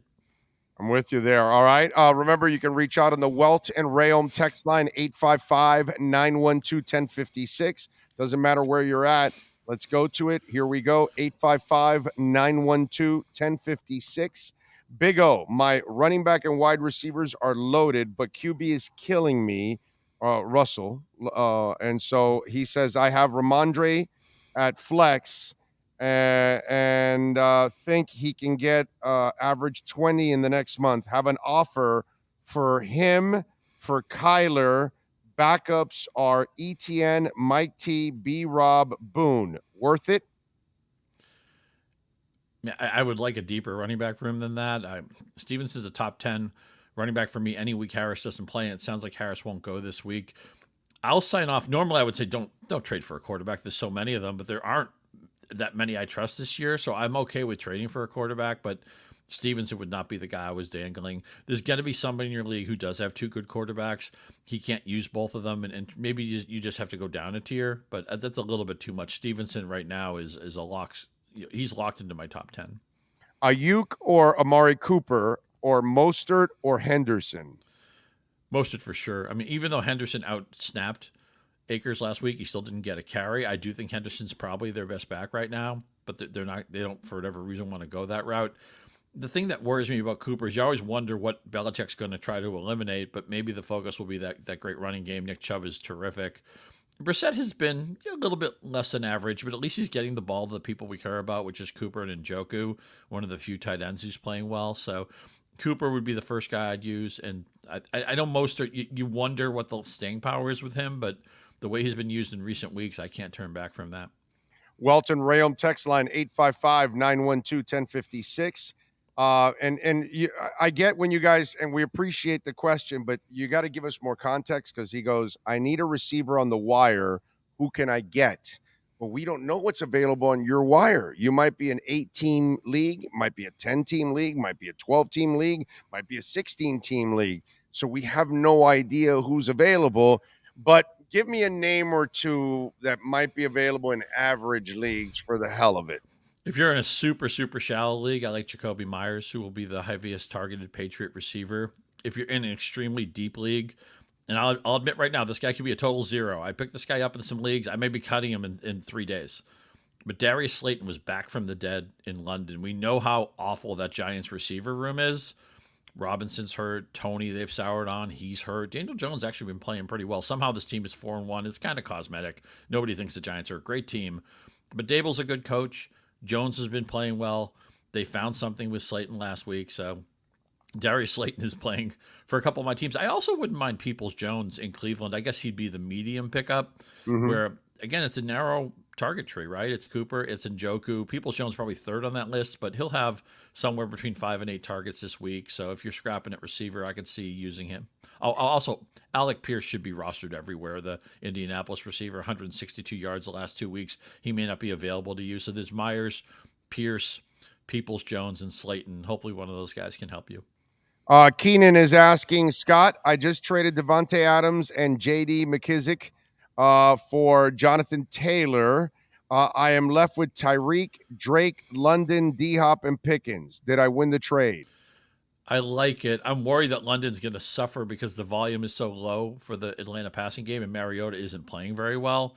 But at least Hopkins is coming back soon. It sounded like you had decent depth at receiver, and it sounds like also Taylor will play this week. So, look, Adams is great, and he was great Monday night until he shoved a photographer. I don't know why he did that, but I like the trade for you. I think it probably fits the shape of your roster.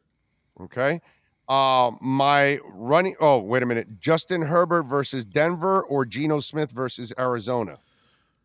I'll play Herbert, but here's a team. Normally when you have two good quarterbacks, it's like we'll try to trade one. Nobody needs a quarterback. This is a year where people need quarterbacks. Go find the Russell Wilson manager because he's pulling his hair out, or somebody who maybe believed in Justin Fields, or I don't know, a Mac Jones manager. There's all sorts of. Matt Ryan's not playing well. I can go on and on and on with the teams. Maybe somebody has Jared Goff, but he doesn't play this week. Bye week should be your facilitator for trades. It should be much easier to trade for the next 4 or 5 weeks because teams don't play and people in your league are starting to get desperate. So try to trade one of those guys and be open-minded to trading either one of them, by the way. But this week, as far as who to start, I have to use Herbert. Okay. Is Randall Cobb a good pick? I think it's just a one and done. I think it's just one of those things we'll laugh. Like, remember Randall Cobb went to London and was great. They still trust Lazard, I think, a little bit more. I still would play Dobbs over him. They didn't throw to the backs last week, but I think that was a mistake that they're going to correct. I think Aaron Jones has a big game against the Jets. So that's just a case where I don't want to chase the points. I don't think Cobb has any staying power. Okay. Let's see. Flex spot, Devontae Smith, Ayuk, Judy, or Edmonds? I know, look, receiver's a variance position, and even with that, Devonta Smith is a very heavy boomer bust guy, but it's easier to throw on Dallas than it is to run on them. And I realize they have talent on all 3 levels and a ferocious pass rush, but Smith's just one of those guys you have to play knowing it could be a 95-yard week, it could be a 15-yard week. That's a lot of receivers you could say that about, but the Eagles have an offensive infrastructure I want to bet on, and there aren't that many teams I can say that about. Okay, we go... Is there any hope for Kyle Pitts and Cam Akers? Oh, God. Man, not a lot for me. The Rams look broken. I've been saying that Matthew Stafford doesn't believe in 3 things: his offensive line, his secondary receivers, and his own health. And Akers just looks like a guy who's not healthy. I think Henderson, who I think should be rostered in more leagues. Here's some, by the way, we're all struggling at running back, right? I want Henderson on your league roster if you can. I think Kelly in Los Angeles is clearly the backup to Eckler. He's worth adding. Samaje Perine's outplaying Joe Mixon. I wonder at what point Perine could get more involved. Just some guys should be on your roster. But the problem with Pitts is they haven't unlocked him even when they've thrown the ball proactively. And now Arthur Smith has decided, let's play football like it's 1977. Let's throw 20 passes a week. I would play Taysom Hill over Pitts this week. And I know that could look crazy. If Pitts does something, it's going to look stupid. I don't care. The Falcons' passing game right now is broken. And the Rams' offense outside of Kupp and maybe a little bit of Higbee, they look broken too. By the way, you can follow Scott on Twitter at Scott_Pianowski. Make sure you check them out there at Yahoo Sports. They do great work all week long there. All right, Kells is asking Davis, Waddle, or D. Smith? Oh, man. I hate benching Jalen Waddle. I guess it speaks to how much you trust Skylar Thompson. I think I'd still play Waddle. Oh, I'm sorry, Davis. That's Gabe Davis, of course. Gabe Davis would be the first guy I would play.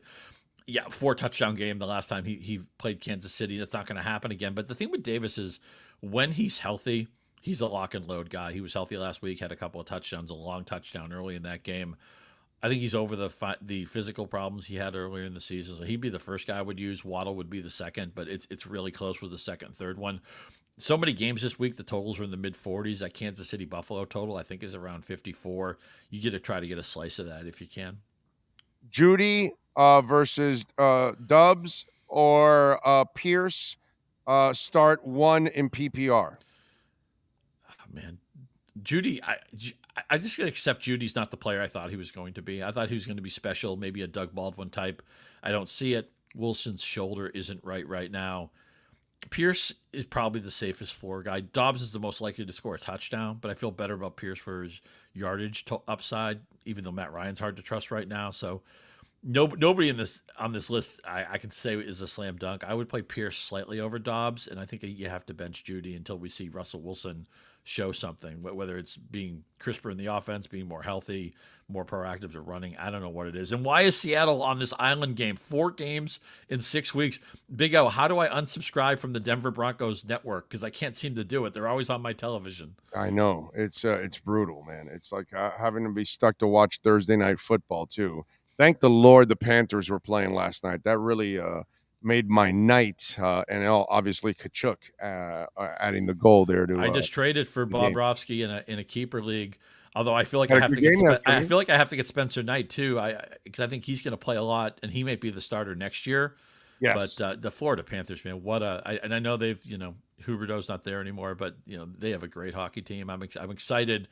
In this league I'm in, it's a head-to-head league. You need goaltenders on winning teams. I certainly want to backline bet the Florida Panthers. Yeah, they're not as deep on the lines because they lost a couple guys, but they did add a star in Kachuk that I think they didn't have that kind of swag in that locker room. They needed a guy like that because while Barkov is top 10, top 20 in the league, easy, one of the best all-around players out there, he's not a raw guy. He's not the guy that's going to jack people up. He's just kind of a ho-hum, go do your job type of guy. His job quietly. You're right. Kachuk is that guy who just comes in. He's got a little bit of Mark Messier in him, I think. Where he immediately, even on a team where he's been there for 10 minutes, it feels like he's the leader of the team. I totally see that. Yeah, they needed that, and Huberdeau didn't possess that, and neither does Barkov. They needed an alpha in that locker room, and they finally got that alpha that they really needed in the locker room. All right, tell them about Yahoo, man. What are you working on the next couple of days to help us fantasy players out get a victory? Sure. In about an hour, I'm going to have my week 6 picks for 19-6. I don't know how we've done that because it's really hard to pick games against the spread. I can tell you one of my picks will be the Colts bounce back revenge spot. And also kind of a half bye week, too, for them because they played on Thursday. I'm going to take them over Jacksonville. I'll give you 4 more picks. My sleepers went up on Thursday. My Wednesday piece went up where I talked about bye weeks and how you can leverage them to make trades and whatnot. Sunday, our flagship show at noon, Fantasy Football Live. We'll give you all the last-minute injury information. I'll be on Yahoo Fantasy answering start-sit questions and anything else you need to know about. And as you mentioned earlier, Scott_Pianowski, you're welcome to hit me up anytime. You always have the smartest listeners. I'm always jealous of the questions you're asking me because you guys have these like 4 or 5 players I wish I had on my team. But keep the questions coming. You want to talk sports, music, you want to talk Bert Sugar, you want to talk Hialeah Park. I am here for you, Big O listeners. Great people here, and let's get a win in week 6. Thank you, my brother. Appreciate you as always. May the big wins be yours, my friend. We shall catch up next week. All right. I'll catch you with that burger, and we'll talk soon. You got it. There you go. Scott Pianowski, baby. And don't forget, at Sports Grill, during football season, $1.50 Bud Light drafts and bottles during NCAA and NFL games. New cocktails, only $5 during NCAA and NFL games, the cherry lemonade and the tailgate tea. $12 domestic pitchers. Bone-in wings are now just 15% off during the games. And they added the buttermilk chicken sandwich, which is just absolutely delicious. They've got the hot sauces available. You can take them home with you. The buffalo sauce, the Miami Heat, the blackberry, the barbecue, the Dale. The Kendall location has those delicious milkshakes every Monday, and they're jamming rock and roll. Or our guy Revis won't go, right? Because it's rock and roll, right? Yeah, I know. And so on Monday, they've got the $7 single smash burger. Tuesdays, the $2 tacos. You can choose from chicken, beef, or fish. And Wednesdays, the kids will eat free with the purchase of an adult entree. And this has been the Sports Grill Fantasy Football Zone. You've been listening to the Sports Grill Fantasy Football Zone with Yahoo Sports' Scott Pianowski. Go to sportsgrill.com to find a great location near you. Fantasy football fans, subscribe to the Big O Radio Show on YouTube and all other platforms to catch up with all our fantasy football insight provided by Scott Pianowski and Andy Behrens. All right. By the way, we are here at Craig Zinn's Acura Pembroke Pines, where they've got a large selection of brand new and certified pre-owned vehicles. They've got the 2023s are in the Integra, $399 per month. The MDX, folks, man, you can get $750 off loyalty savings. The 2022 RDX, they still have some of those in. You can get $1,000 off loyalty savings. Come on down here, check out the amazing selection. And if you own an Acura, come on, man. Mike Chan, Jordan Ferber, they do a fantastic job in that service center. So come on down here, get it serviced. Talk to Mike Chan, talk to Jordan Ferber. Tell them that Big O sent you. Larry Schlossberg, all the great people out here getting it done at 15601 Pines Boulevard, just off of I-75 in Pines. It is the finest dealership in the business, baby. It is Craig Zinn's Acura of Pembroke Pines. Big O, I have tickets for the Bears versus Dolphins game. I'm going November 6th. Yesterday, the game was in the 40s. I wonder how it is in November. Worth it? It's up to you, my brother. It's up to you. I don't know how, how you are with cold weather and all that. Like, this guy will go in a T-shirt. Tank top. Yeah, exactly. He's just going to hang out in the 40s in a tank top. Nuts. Now, I'm not joking, by the way. We were in New York. I was freezing my ass off. Notice how I say I was freezing my ass off. I had a jacket on and everything. And we were going to Slattery's, right? We were walking to Slattery's, weren't we? And this man was in a T-shirt the whole time. Walking those New York City streets. Was it in November or December? Might have been in December. This guy's walking in December in New York City in a T-shirt. I'm like, aren't you cold? I'm freezing my ass off. I got a couple shirts on and my thick-ass jacket. And I'm freezing, dude. And this guy's like walking around like in a T-shirt. It's like 30-something degrees and he's in a T-shirt. The door guys didn't like it when I took off my jacket and had a tank top on taking pictures outside. Yeah. And it started snowing. Yeah, right. Yeah, that's right. It was starting to snow. And he's out there just like taking pictures. Hey, he's just like a tourist. A tourist in a tank top in December in Times Square. Just imagine that. That's that polar bear there that I work with. The human polar bear. It's amazing. I've never seen that. Triple Whopper or a whole large pizza? I can't eat either. Can't eat either. Whole large supreme pizza, extra onions, yes. Wow. My man went supreme and everything and extra onions. Holy shit. I got guys in my work that wear shorts all year round and it gets freezing here in the winter. Yeah, I don't know how they do it. And he's not he doesn't drink at all. Okay? Been hanging around him now for a couple years. Never seen him drink any alcohol ever. Water, soda. That's all he drinks. No alcohol whatsoever. So it's not that he, I bet Sean was boozed up walking down those streets. That's why he wasn't feeling it. No, there was no flask. No nothing. It's amazing. All right, let's talk to another man that does not fear the cold. In fact, I hear he runs through the streets of New York naked. Yeah, that is Ira Winderman. We are here at Acura Pembroke Pines and our Acura Pembroke Pines Miami Heat and NBA report. Heat fans, time for the best insight of your favorite team with insider Ira Winderman, exclusively on the Big O Radio Show. It's the Acura of Pembroke Pines Miami Heat and NBA report. Here's Ira Winderman. All right, so when are we going to have that race, Ira? You and Sean shirtless, 30-degree weather in New York City. Well, I'm usually out there in my boxers in Times Square. You've seen me for years out there. Of course, Ira Winderman, the Naked Cowboy. People know that already. So if Sean wants to meet me out there, I'm fine. Just have him bring a guitar, a cowboy hat, and our skivvies, and we'll race around. First one arrested loses. There you go, Sean. The challenge. You have been challenged. First off, nothing about me says running. Okay. Ira would school me running. Okay. This is true. That's true. The running part, yeah, we got to leave him out. But he is a polar bear. I swear to you, he is a polar bear. There is no doubt in my mind. You know what? Then I want to see him jump in the East River like Kramer. Then he can do that in the winter instead. He probably would do it. Let's do it. Let's set it up. Now, the only thing is, do you really want to jump in the East River?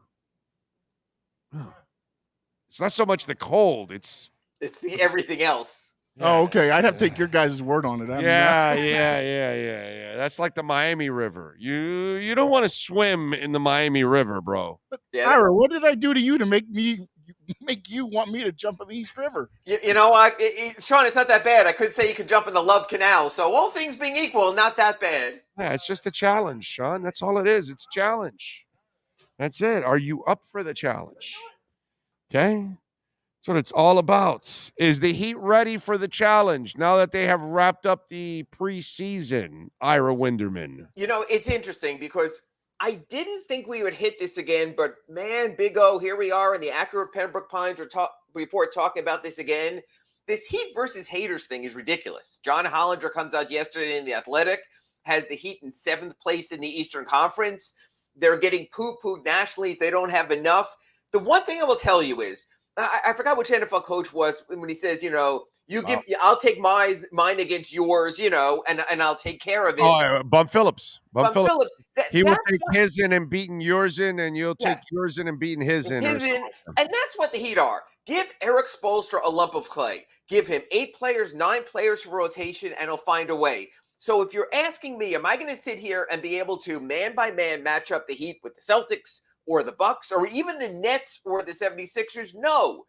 But you have Eric Spoelstra, you have committed players, you have a culture, I know it sounds cliche, and you have a desire. So yes, I think this Heat roster has enough to be a contender, to be in contention during the season. But is it a sexy team? It's interesting. They play in the sexiest city in the NBA, in a sexy arena, in a sexy part of town. But no, they're not a sexy team. They're a grinding, efficient team that I still believe will find a way. It's funny because I was actually going to tell you, and I'll go opposite of John Hollinger here. Hey, they're deeper than I thought they were because all of a sudden Jovic can play, and then you found Kane too. So these are young guys that you're actually developing, and you're actually adding even more depth than you actually thought you had because Jovic is kind of looking like a guy that you might be able to use in the regular season. Yeah, He's you might be able multifaceted, man. You might be able to spot him in. It was really interesting in Wednesday's preseason final against the Pelicans. Eric Spoelstra did something I didn't expect, and that was play Jovic briefly with the starters. And you can see how good players make other players better. And also, a certain level of player plays better with good players. He played with quality players on that Serbian national team with Jokic and some of the talent there. He played with quality grown-ass men, as you would say, professionally in Europe. He has that experience. Now, do I think he's going to be a difference maker this season? No. There's too many veterans ahead of him in the pecking order. But he's intriguing, and Kane is intriguing. And if there is another COVID outbreak, and we're in Houston and San Antonio again, and there's no one, you know what? If you have to play him, you'll be okay. If you have to play Jamal Cain, you'll be okay. Where other teams have guys sitting on the end of the bench, which they know there's no confidence in. Look, Your best players still win your games. Yeah. And other teams have better best players right now than the Miami Heat. But I think they just always find a way. I'm not going to doubt Erik Spoelstra until the Heat and Spoelstra give me a reason. Yeah. Listen, I don't look at them as a championship contender, but there's no doubt in my mind that they'll be one of the better teams. And they weren't in the last Eastern year Conference. either. But they give themselves a puncher's chance. The Heat weren't better than the Sixers. They weren't better than the Celtics, but they were right there because they give themselves a chance. So, Big O, I would put it this way. If the Heat get in a number 4 or 5 opening round playoff matchup, would I be shocked if they were eliminated in the first round? No. Could they lose to the Nets or the Sixers in the first round? Absolutely. But I also wouldn't be shocked if they're back in the Eastern Conference Finals because I know they give you that chance. And that's all you want as a fan. That's all you want as someone who follows a team is to know there is hope there. This is not the Marlins. This is not the Dolphins for years on end.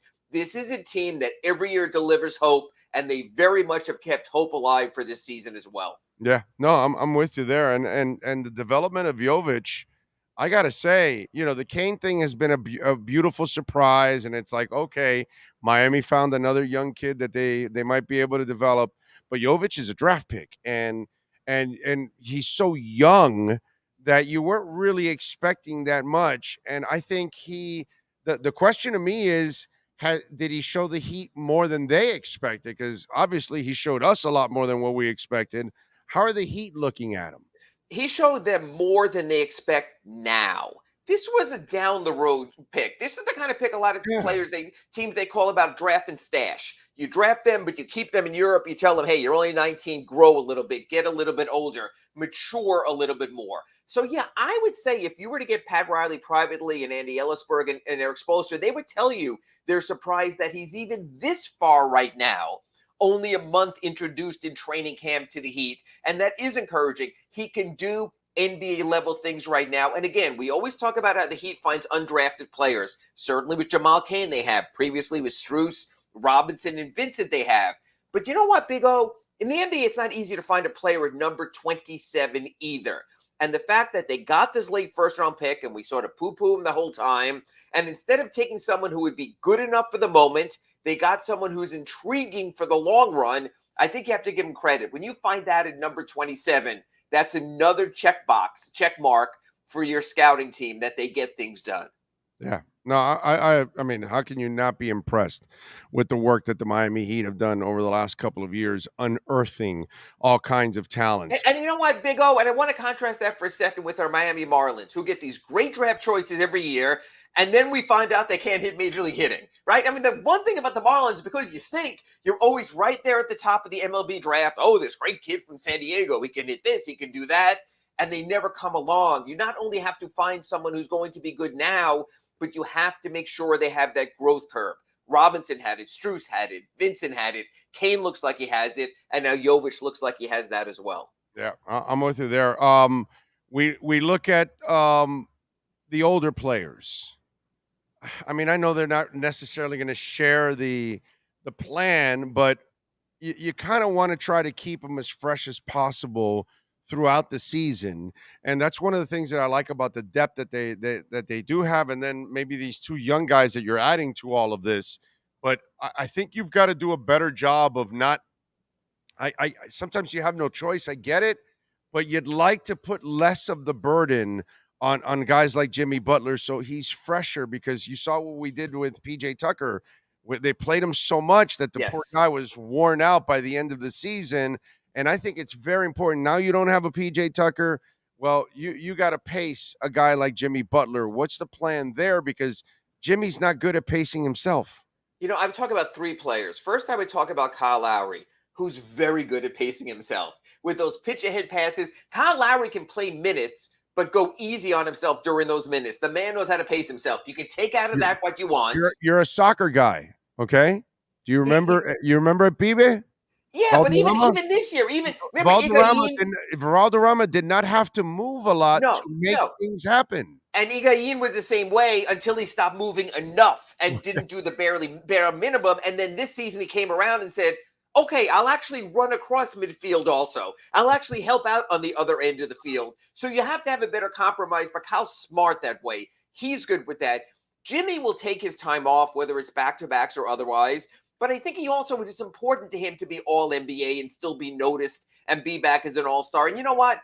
Even if he's tired at the end of the season, he's been great in the playoffs. It was every last breath. I mean, yes, he was a little bit off on one three-point attempt, but even through that Boston series, he was still at the top of his game. The one thing I will say is this. When you talk about older players not to the finish line like PJ Tucker, I think the Heat are going to do that this season, Big O, with Dwayne Dedmon. I think we saw him fade a little in the playoffs. And that's the thing. You have Yurtseven. You have Jovic. You have other big bodies you could throw in there. So I think the lesson from PJ Tucker, he was not the same player by the end of the playoffs that he was early in the playoffs and then during the regular season. I think you'll see that with Dwayne Dedmon. I think we'll see some, I know the Heat don't use the word, but I think we'll see some load management nights for him. So if you do play Embiid or you do play the bigger Celtics in the playoffs, he will be a little fresher. That's the guy I would look to be fresher. The other old guy, and I wanted to get into this with you today, that's been a disappointment with me and a concern is Victor Oladipo. He has not looked good in the preseason. He has not been you and I were talking on our accurate Pembroke Pines reports all through September and even in August, how Victor Oladipo is finally healthy and he's going to be back. He looked awful in that game on Wednesday. And that's a real concern of mine. And I'm sort of going with my Sunday column. We'll talk about that in a little while in a little different direction because of that.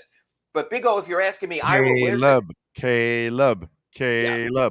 And I like Caleb Martin and everything, but you have no shot creator on that second unit. Let's look at that second unit right now, okay? And Eric Spoelstra was nice to us. He rolled one out on Wednesday. So you had Dedmon, you had Robinson, you had Strus, you had Vincent, and you had Oladipo. If Oladipo's not creating, there's not another creator on the floor. Dedmon's not a creator. Strus is not a creator. Robinson's not a creator. And God bless Gabe Vincent. But if he has to be your creator, you're in a little bit of trouble. Now, during the season, you'll cycle through Tyler Hero with the reserves. You'll cycle through Jimmy Butler with the reserves. But again, that puts more stress on Jimmy that he has to help carry the first team and the second team. I think the Victor Oladipo thing is reason for concern. Eric Spoelstra keeps saying it's going to take time. Now Victor Oladipo told us it's going to take time. And that's a shame because I thought we were past the it's going to take time phase with Victor Oladipo. Yeah, no, there's no more time. I'm done with time with Oladipo. Either you're ready or you're not. And if not, then the train leaves the station and you're done, dude. We'll move on. There's no more waiting for Victor Oladipo. They've done more than enough. They've helped him rehab. Either you get it done early on or you start using some of the young guys that are more your future. All right, so the other discussion that we've had over the last year is Bam Adebayo. And so the talk of Bam aiming for the 18 shots per game and becoming more aggressive. Here's the question I have for you. Okay. Because I will still label him a super role player. I cannot label him a franchise player.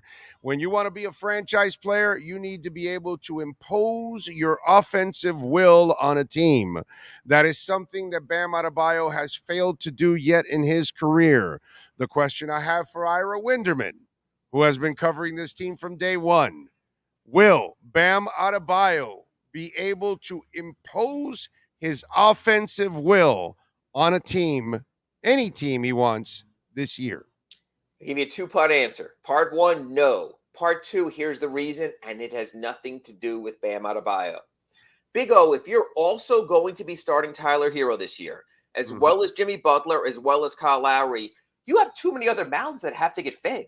You can't be having Bam taking 18 shots and taking shots away from Tyler Hero, taking shots away from Jimmy Butler, taking shots away from Kyle Lowry, who we all agreed wasn't offensive-minded enough with his shot attempts last year.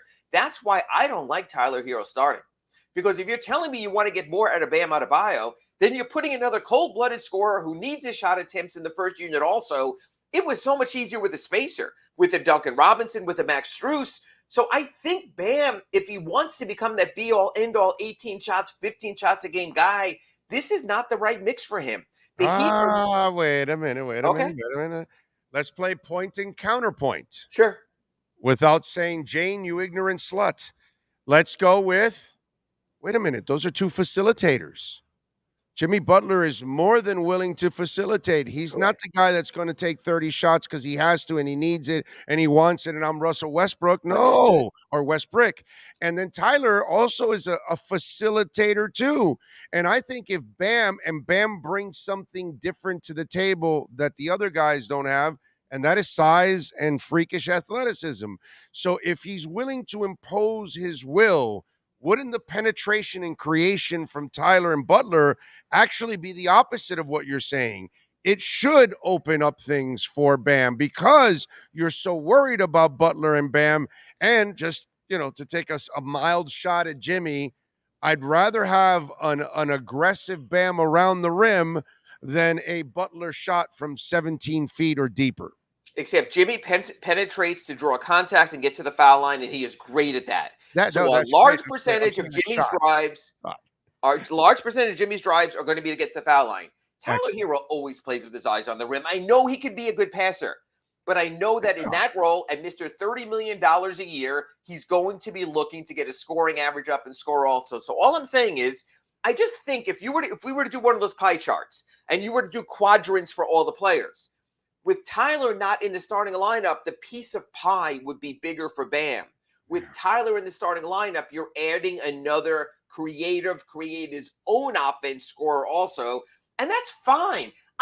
Look, this is you talking. I never said Bam has to score more. I don't give a rat's ass if he scores more. I think if you want them to be a championship team, I think they can do that with Bam taking the same amount of shots he took before. I do not. I do not, because they didn't add the star. So if you didn't add the star to go with Jimmy Butler, then you need Bam to be more than the super role player he is. He needs to become a force offensively. And if he becomes a force offensively because of his length, because of his athleticism, he's also a mismatch too for a lot of people if he can become that player. So if you want the team to be, the surprising, gritty, blue-collar team, they can be that without Bam. But if Bam comes to play and can impose his offensive will, then you can beat the Celtics, and you can beat the Nets, and you can beat the Sixers, and you can end up over Milwaukee in the NBA Finals. I think if Bam takes that next step to really becoming a star. That's just me. I think there are three players who had the chance to come into this year and impose their will and single-handedly lift the Heat. I think one of them is Victor Oladipo. I do not feel that way anymore. I think one of them is Bam Adebayo. You certainly made a compelling argument. But I think the other one is Tyler Hero. And if Tyler Hero makes that jump, then you may not need that Bam jump. Then at the end of the games, holy crap, they got Jimmy Butler and they got Kyle Lowry and they got Tyler Hero all with a chance to score. We don't know who we can choose to pick our poison and to try to say you can beat us, and you don't have to have it be Bam Adebayo. So I will say this, Big O. Either Oladipo, Hero, or Adebayo have to take a major step forward this year, but only one of them has to reach the next level. I'd rather pin my hopes on Tyler Hero in that regard than maybe force Bam Adebayo to be something that he naturally is not. All right, very important question. Who can eat a triple whopper faster, Sean or Ira? Too much bread. The whole actually, no, I was thinking of Big Mac. A triple whopper? I'm like you. You go to the cholesterol doctor and the heart doctor, and they said, okay, do you want me to reserve a bed for you right now? We're not all as robust and healthy as the young Sean Stanley. You and I are a little bit older. Yeah. A lot of backtracking there, Ira. A lot of backtracking. No way I couldn't even finish a triple whopper. I couldn't. There's no way I could do it. Yeah, I don't want to have to tell my cardiologist that. I do know this. I know that you're at Accurate Pembroke Pines today, correct, Big O, like you are on Fridays usually? And I know they have a little gift store there for keychains and some other stuff. I need you to go in after the show's over, okay? And get the trademark Accurate Pembroke Pines Speedos for both me and Sean. When we have the big race, we'll be properly dressed. I got it. Definitely. Thank you. Definitely. The poor people that got to watch that. Yep. Definitely. Pay-per-view. Hey, Sean, you might say that, but more people would rather watch that than the crap that Amazon, or rather that Prime is thrown on Thursday nights the last 2 weeks. Oh, my God. Thank the Lord for the Panthers last night. Yes, my Lord. Or Rangers, as I like to say. But I could put it on the side there and just watch it half-ass. And, thank the Lord, man. That's so good. All right, what do you got going on in the Sun Sentinel so folks can check you out and subscribe? Few things actually. Just wrote my Ask Ira today on signing Drew Smith to his two-way. I think the Heat are done tomorrow, 5 o'clock, when most of the cuts are going to come, 48 hours ahead of the cut-down waiver period, 5 p.m. Saturday. Wrote about Caleb Martin fitting in as a small forward and a power forward. And my love about him is he said it's still more important to him that he plays as a closer than a starter. I love that perspective. Posted that at sunsentinel.com. And just like we spoke about here in our Acura Pembroke Pines report, my Sunday column is going to be why the Miami Heat should not start Tyler Hero and that they need a facilitator and creator on the second team. I understand what the contract says. I understand what the ego says. But if we're really about the greater good with the Miami Heat, then I think maybe you need to rethink that. And I did go back in recent years.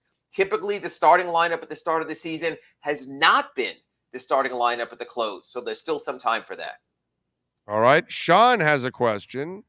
All right. I wanted to ask you about Duncan Robinson because in the preseason, we've seen him be a little bit more complete. Just a more complete player. Yeah. Is that because it's the preseason or is that what we can expect maybe from Duncan Robinson? No, Sean, first of all, a lot of teams are holding out regulars. So Duncan's not really even going against second teamers. He's going against pretend second teamers. So that really helps. But he has a chip on his shoulder. And look, Duncan Robinson, the criticism has been over the top because we're criticizing him compared to the contract. If Duncan Robinson was a $5 million player, Big O would say that's a hell of a value for the Heat. Right, it's of course. Because of the contract. Hey, you get the money. You have to live up to the money. He hasn't done that. But I got to tell you also, I think the Heat have spotted Duncan Robinson for another reason. What a great chance to showcase him.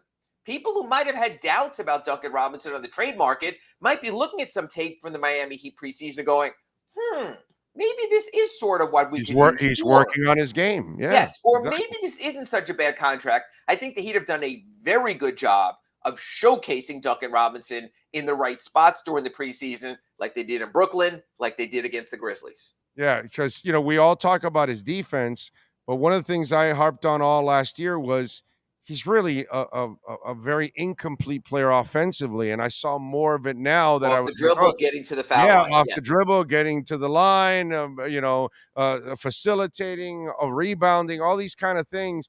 And in the preseason, I've seen him do more of those things, and I commend them for that because you just can't be one style of offensive player that you're just a shooter and that's it. You got to add more, man, because then you become so predictable. Well, and Eric Spoelstra says that development should never stop, and to Duncan's credit, It hasn't. Amen. Coaches, players, all of us should try to develop every single day. I don't know what happened to me, but I tried. Long time ago. All right, follow him on Twitter at Ira Heapy. Catch his work there at the South Florida Sun Sentinel, always getting it done, and 3 times a week here on the platform. Ira, as always, thank you, my brother. Appreciate you. Back into training this weekend, ready for Winderman v. Stanley. Thank you, Big O. There you go. Winderman v. Stanley. I love it. Bring it, Winderman. There you go. That is awesome. That is our Acura Pembroke Pines Miami Heat and NBA reports. You've been listening to the Acura of Pembroke Pines Miami Heat and NBA report with Ira Winderman. When you're looking for award-winning service and great deals from the #1 volume Acura sales dealership in the Southeast United States, you go to Craig Zinn Acura of Pembroke Pines at 15601 Pines Boulevard in Pembroke Pines. A little bit about redrecover.com. Yes, sir. Red Recover. We've been telling you about red light therapy for a while now.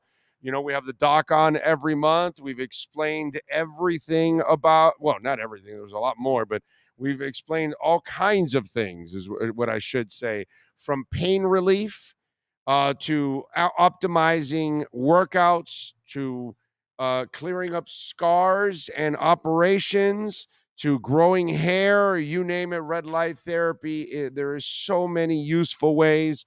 And for those of you, go on to the website at redrecover.com, check out the video blogs, check out the written blogs there. Hayden Hurst, former first-round pick, tight end for the Cincinnati Bengals, and he's playing really well as of late. He's become a fantasy guy too, Hayden Hurst, which is actually really cool. Check it out there at redrecover.com. I use redrecover.com. The hat, my wife uses it for her shoulder and her back. Your dogs can use it for their hips, front hips, back hips, all of them. And we've got the wraps for you, small dogs, big dogs. We tell you that all the time. Go to redrecover.com, folks. Tell them that Big O sent you. I promise you that they're going to take care of you. And you use our code Big O, you will get 10% off. So if you are dealing with an old injury, you got a surgery, or you just got typical soreness and you're trying to recover quickly, man, the wraps are great just for workouts. You use them 10 minutes, 15 minutes before and 15 minutes after your workouts. And by the way, it's not tied to an electrical cable. It's all a rechargeable battery, so you can walk around and do it while you're in your house, in your office. It doesn't matter.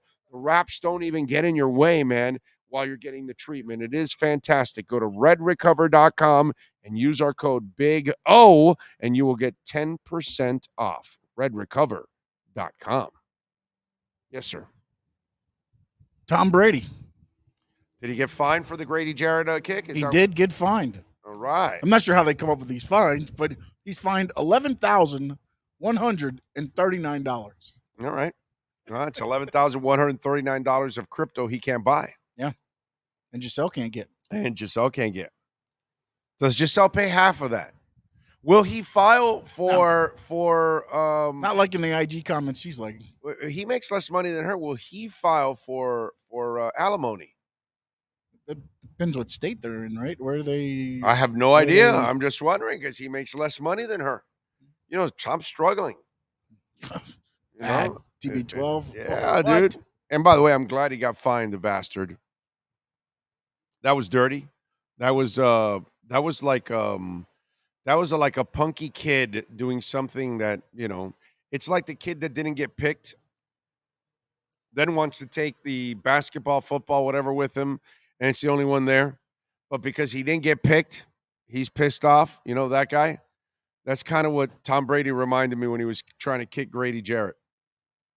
And Grady's like, yo, man, did you see this? That's Tom Terrific. That's Tommy Boy. He's kicking me.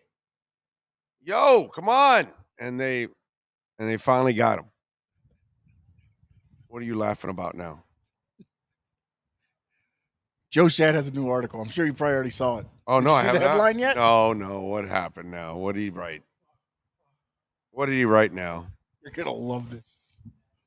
Considering defensive struggles, might Miami miss Brian Flores? Oh, Jesus Christ. Seriously? I can't wait to roast his ass on Sunday. Really? Did he wrote that? I am just, well, he didn't write the headline, so I got to read the article. Because he doesn't write the headlines. They don't write the headlines. So I got to read. I forgot you did this story. Yep. Yeah. So I got to read the article first to see if that's what he's talking about. Because if that's it, I'm just, come on, dude.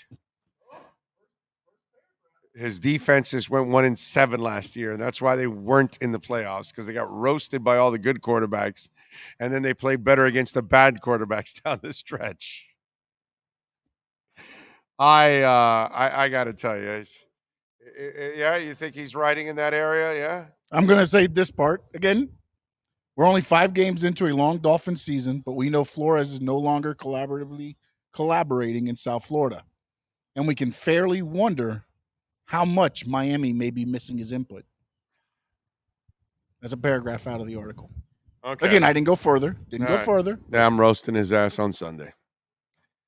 Can't wait to and watch it be a really good performance on defense too. 4 turnovers, pick 6. With Kirk Cousins, you could get a pick. I'll start the interview with, "Hey, did Brian Flores return to the Dolphins? Because they play really good defense today, Joe." Oh my God! Oh, I can't believe that it's not as bad as him saying Justin Herbert is great. Okay, because I really lost my shit with that one. And I was like, what? What? Did you just call somebody who's accomplished nothing great?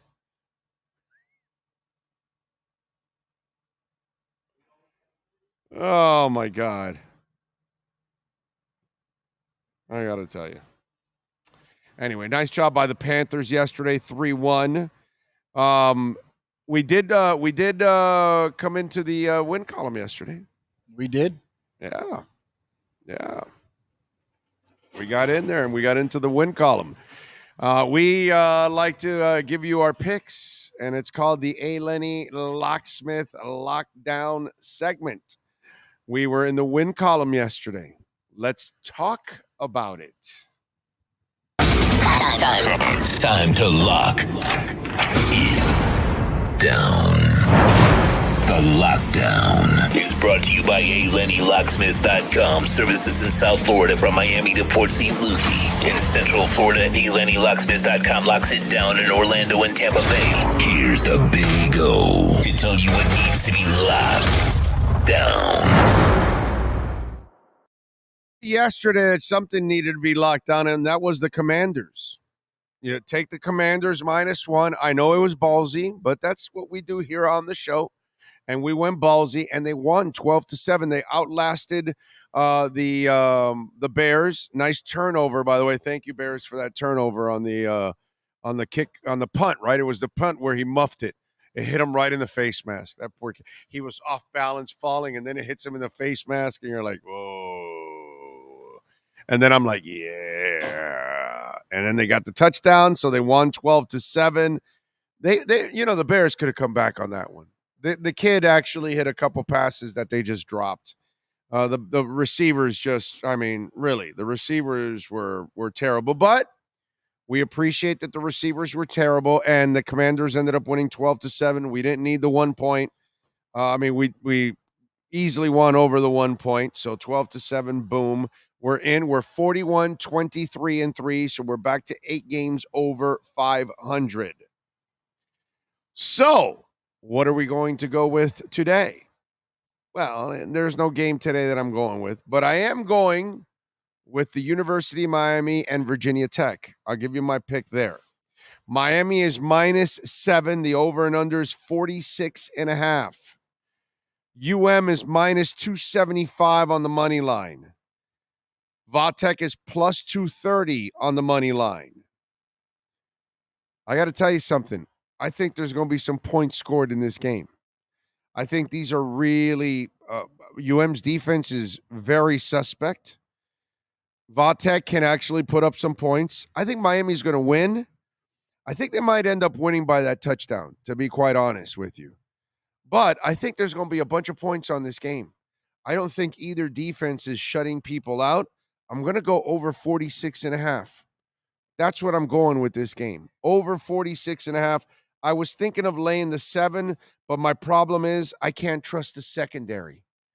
The secondary is liable of allowing this game to be won by only 4 or 5 points or 3 points or 1 point because they were terrible and Miami's offense had to just outlast Virginia Tech. That's why I think points will be scored. Virginia Tech is not very good defensively either.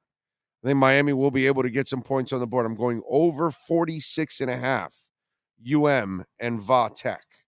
That, my friends, is our A. Lenny Locksmith Lockdown segment.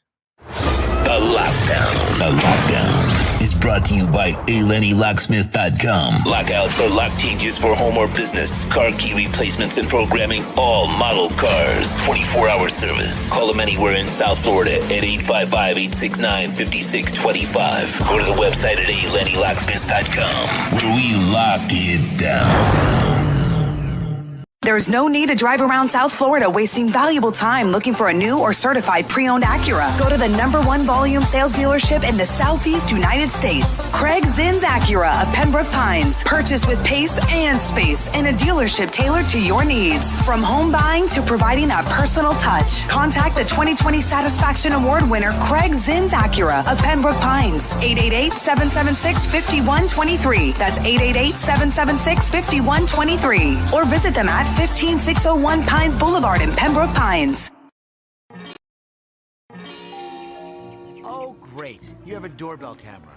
Now you have a front row seat to your house getting robbed. They're breaking into my house! Ooh, there goes the TV. I'm sure it'll turn up at the pawn shop. No, not the TV! Just because you can see them, that doesn't mean you can stop them. With Sloman's, you get 24-hour monitoring, a free home security system, and professional installation. Plus, free doorbell camera, one that'll actually work for you. Get out of my house! Get out of the house! Call 1-800-ALARM-ME. When you move, you need a reliable company led by passionate folks, eager to assist its customers during a transitional process that needs to be smooth. Call Essential Moving Experts at 844-368-5750 for all your local and long-distance moving needs. You can rely on Essential Moving Experts.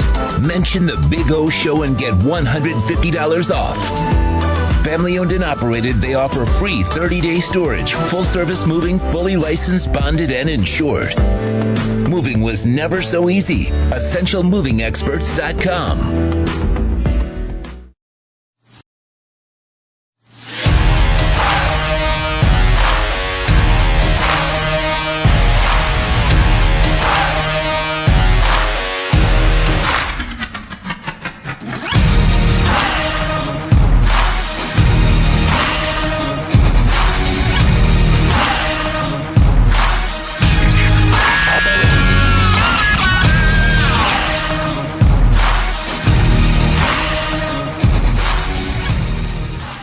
When you move, you need a reliable company led by passionate folks, eager to assist its customers during a transitional process that needs to be smooth. Call Essential Moving Experts at 844-368-5750 for all your local and long-distance moving needs. You can rely on Essential Moving Experts. Mention the Big O Show and get $150 off. Family owned and operated, they offer free 30-day storage, full-service moving, fully licensed, bonded, and insured.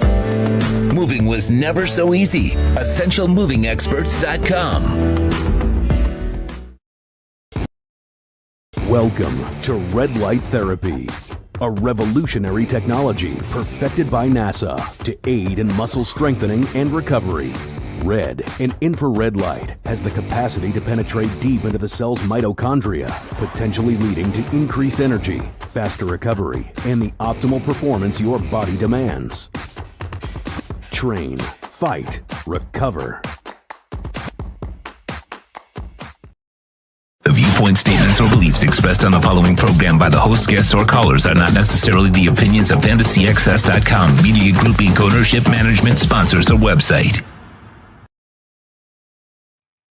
All right, we are back. Hour number 4 of the program, live from Hialeah Park. Muzi, thank you for the love in the super chat. That's very funny. He says, you cut Joe off too soon, Big O.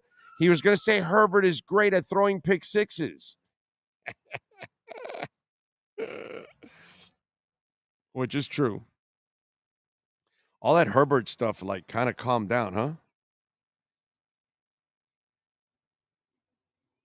All right. Did you send Mish a link? Yeah, you got to send Mishmeister a link because we're going to get Mish on in a minute here.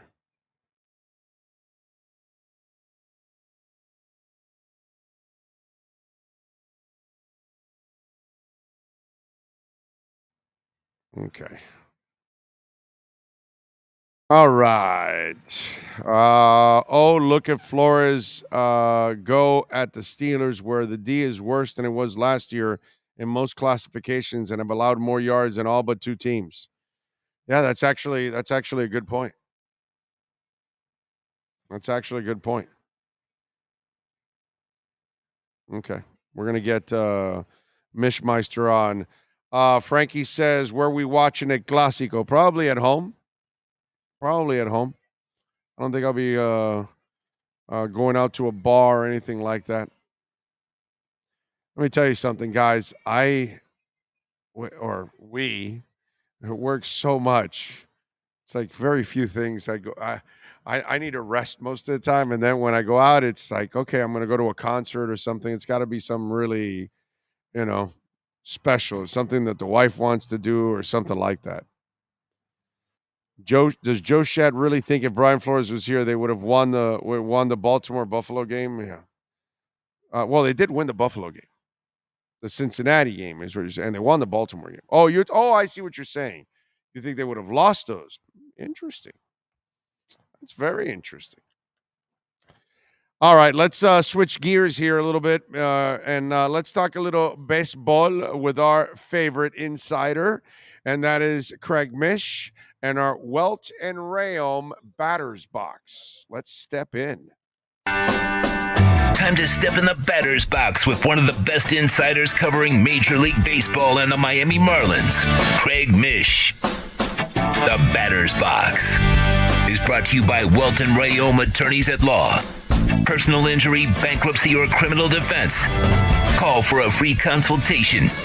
954-966-4646 or go online at WRFLAlaw.com.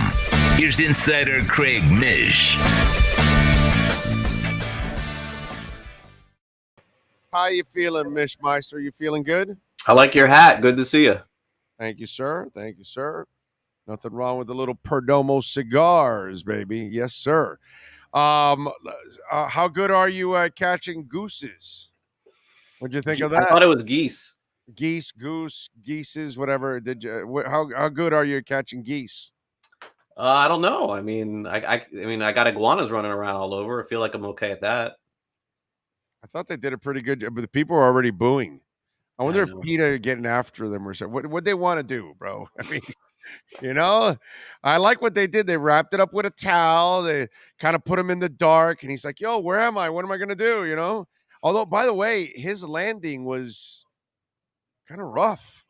I kind of felt bad for him. Did you notice that landing? It was just a weird scene altogether. Yeah, I thought I almost thought that he thought it was like an ocean or something, like a green lake or something. I agree. Probably something wrong with it. Yeah. Right? Like Boise. You know the birds die in the Boise blue turf. You know that, right? I never heard that.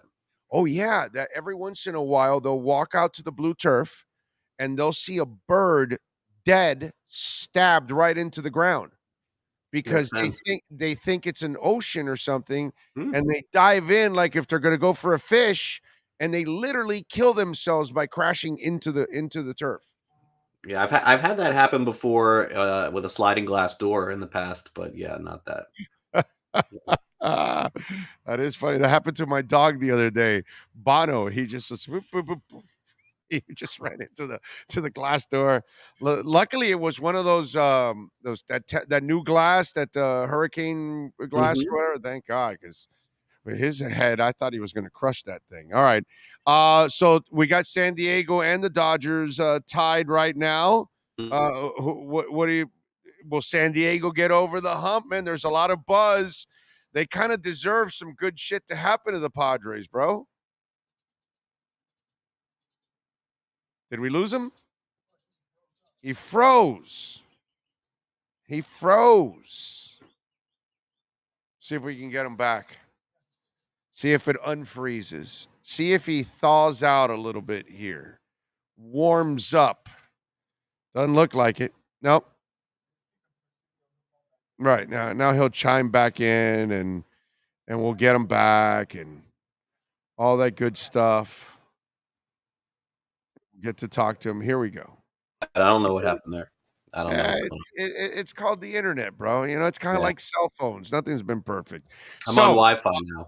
I want something good to happen to San Diego, bro. It's a 1-1 tie. Plus, Dodger fans are too violent. I don't know what it is with Dodgers and Rams fans. They're like there's all kinds of violence going on with those people. They really love their team, I guess. I don't know. I mean, I think San Diego could get another game in the series, but it does feel inevitable that the Dodgers are going to win in the end. So, I mean, I just don't think the Padres can beat them in a 5-gamer. To win a game or two, absolutely, but I don't think the Dodgers are going down here. I don't think so. Mariners are done too now that the Stros have taken a 2-0 lead. They're going to fight, I would assume, in Game 3 as well. But they ran into the tough matchup. I think if Seattle had the Yankees, I think Seattle would win. Okay, yeah, another rain delay too in that one. So we'll see what happens there. Carlos Correa, I thought this is an interesting story. He's going to opt out, and it kind of reminds me a little bit of the Soler deal. You kind of walk me through this. So if you're not a sexy team, okay, if you're not the Yankees and the Boston Red Sox and the Los Angeles Dodgers or the Houston Astros, where free agents will gladly sign a full-fledged free agent contract. Now, if you happen to be a so-so team, that you're not a sexy city or a sexy destination, even though Minnesota is one hell of a franchise. Right. Like, they got a hell of a team. But again, not a sexy destination. Is that the reason why some of these players like Soler signed a 3-year, but they are 3 contracts in a way because they have an opt-out every year? So is this something now in baseball that if you're not the sexy destination, you will have to kind of settle for things like this when you would want to lock in players that could help you out for 3 years? Yeah, I don't think Correa was happy with the offers that he was getting last offseason. He was looking for, I think, $250 million or something along those lines. And I don't think that he got that. I think Detroit was one of the teams that was potentially in the mix, but they ended up pivoting to Baez, Javier Baez, which obviously was a huge mistake for less money. So Correa, who had a good year with Minnesota, sort of saw the writing on the wall because there's going to be a ton of really good free agent options out there this offseason. And he's probably more than a consolation prize. I would think Trey Turner would be the number 1 targeted shortstop in baseball. You have Xander Bogaerts, you now have Correa, and you also have Dansby Swanson. So, I think all 4 are looking at long-term deals. But to answer your question, I think Correa just simply didn't love the offers that he got and decided to bet on himself. I think he'll be successful at it, but my guess is he won't do this again. I think that wherever he does sign this time around will be a 5-year deal or 6-year deal. The other thing too that'll help Correa is that that'll be the sexy destination, my brother. Right. Right, and the shift is going away. And Correa, this is sort of a good thing. I mean, he's a very talented defensive shortstop. And so he will be highly coveted. I mean, you could make the argument he's a better defensive shortstop than all of the other guys that we just talked about. Wow. Okay. Where do you think he ends up? I don't know, man. It's so preliminary with all this stuff. I don't know which teams are buying and which teams are selling, but the Yankees will come up again, obviously, because they don't have a shortstop there. Maybe if Turner was to leave LA, he could go there. I don't know, a number of different spots. Maybe they could move, Seager over to third in Texas and sign Correa there too. The thing is that right now in October, we don't know who's identified themselves as buyers or sellers. Once we know that, it becomes a lot easier. It's hard to predict that right now. Baltimore is another spot. Baltimore. Okay. When you said the Yankees, would the Yankees pay for Judge and him?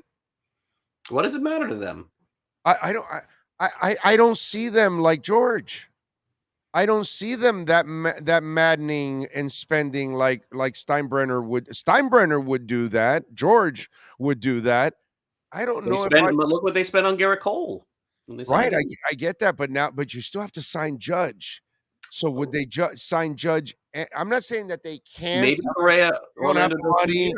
I don't know if they're fanatical the way George was. I don't know if the rest of the family now that's running it has the same kind of crazy ass passion that Steinbrenner would have. That's why that's a Steinbrenner like move, that he would give Judge that massive contract and then also go after Correa and just give the middle finger to the world. He could do it. Yeah, I think it could happen. It's always interesting because the off seasons present themselves. Like, who would have went into last offseason, Orlando, and predicted the Reds were just going to tear it all down and trade everyone? So to answer these questions right now is almost impossible because we don't know what the ownerships have done in different spots to sign players. The Cubs, obviously, what's their plan? They're just, they got money coming out of their ears. It doesn't matter to them. Right. Is that a team that could potentially get into it? Maybe. The interesting dynamic is the Boston Red Sox, because that's the team, Orlando, that seems to be falling back a little bit, and they're not really spending. Isn't that interesting? They seem to be like going down a new road in Boston with Chaim Bloom, who was the GM of the Rays. And I don't know, the fans are getting very antsy there because it doesn't seem like they're all that committed to spending. They just kind of want to do things differently now. We'll see. John Henry's just counting the money now, is what you're saying? Okay. Sounds like it, man. All right. So where's the Judge contract then? 350, 400? No, not 400. They're between 3 and 350. 3 and 350. How long? He's 30, right? Yeah, 5. Okay. Yeah. I don't, because it can't be an 8 or 10 year deal, right? Because he's 30. No. 5, 6. Okay. I'll go 6. 6 times, well, 300? It's gotta be a little longer than that. No, it's gotta be a little longer than that. So they may have to deal with an old year or two where, 7 years at 35 million a year. I think that sounds right. Okay. So so at the back end you're paying him also for 300 lifetime and all that stuff. Yeah. He's gonna have a hard time getting that kind of money from other teams, I think. Okay. Well, the reports are maybe the Giants. You know more about this. They're than always most people. involved. They never do it. Are they okay? Yeah. Okay. That's what I was going to ask you. So then the Giants are going to do it, but yet they platoon 7 guys on a daily basis. You know, it doesn't make sense. Like they have like Longoria playing one day and Wilmer Flores playing another day, and they have Jock Peterson playing one day, and they have this guy, and Kapler loves those things, and I don't see that changing. That's the kind of guy he is. But look, far be it from me. They have the money. That's another team that has the money. They could do it. St. Louis has the money. Like we know those teams have it. Well, they have the money, but dude, you're around this stuff. You know this more than we do. Who is the one team that you could say this team legitimately could steal Judge from the Yankees? The Mets. I don't think it's going to happen, but whatever. The Mets. Wow. Okay. All right.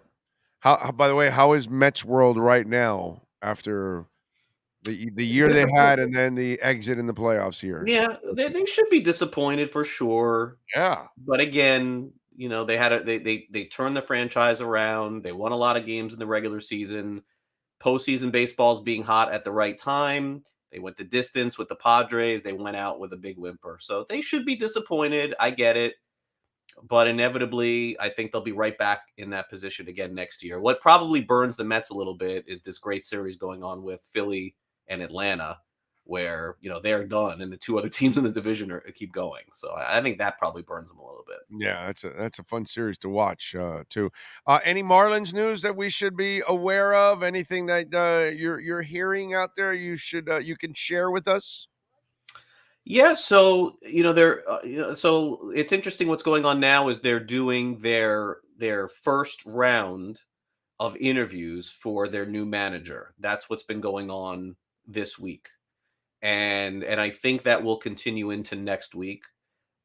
There have been a couple of names that have been reported for interviewing for the job.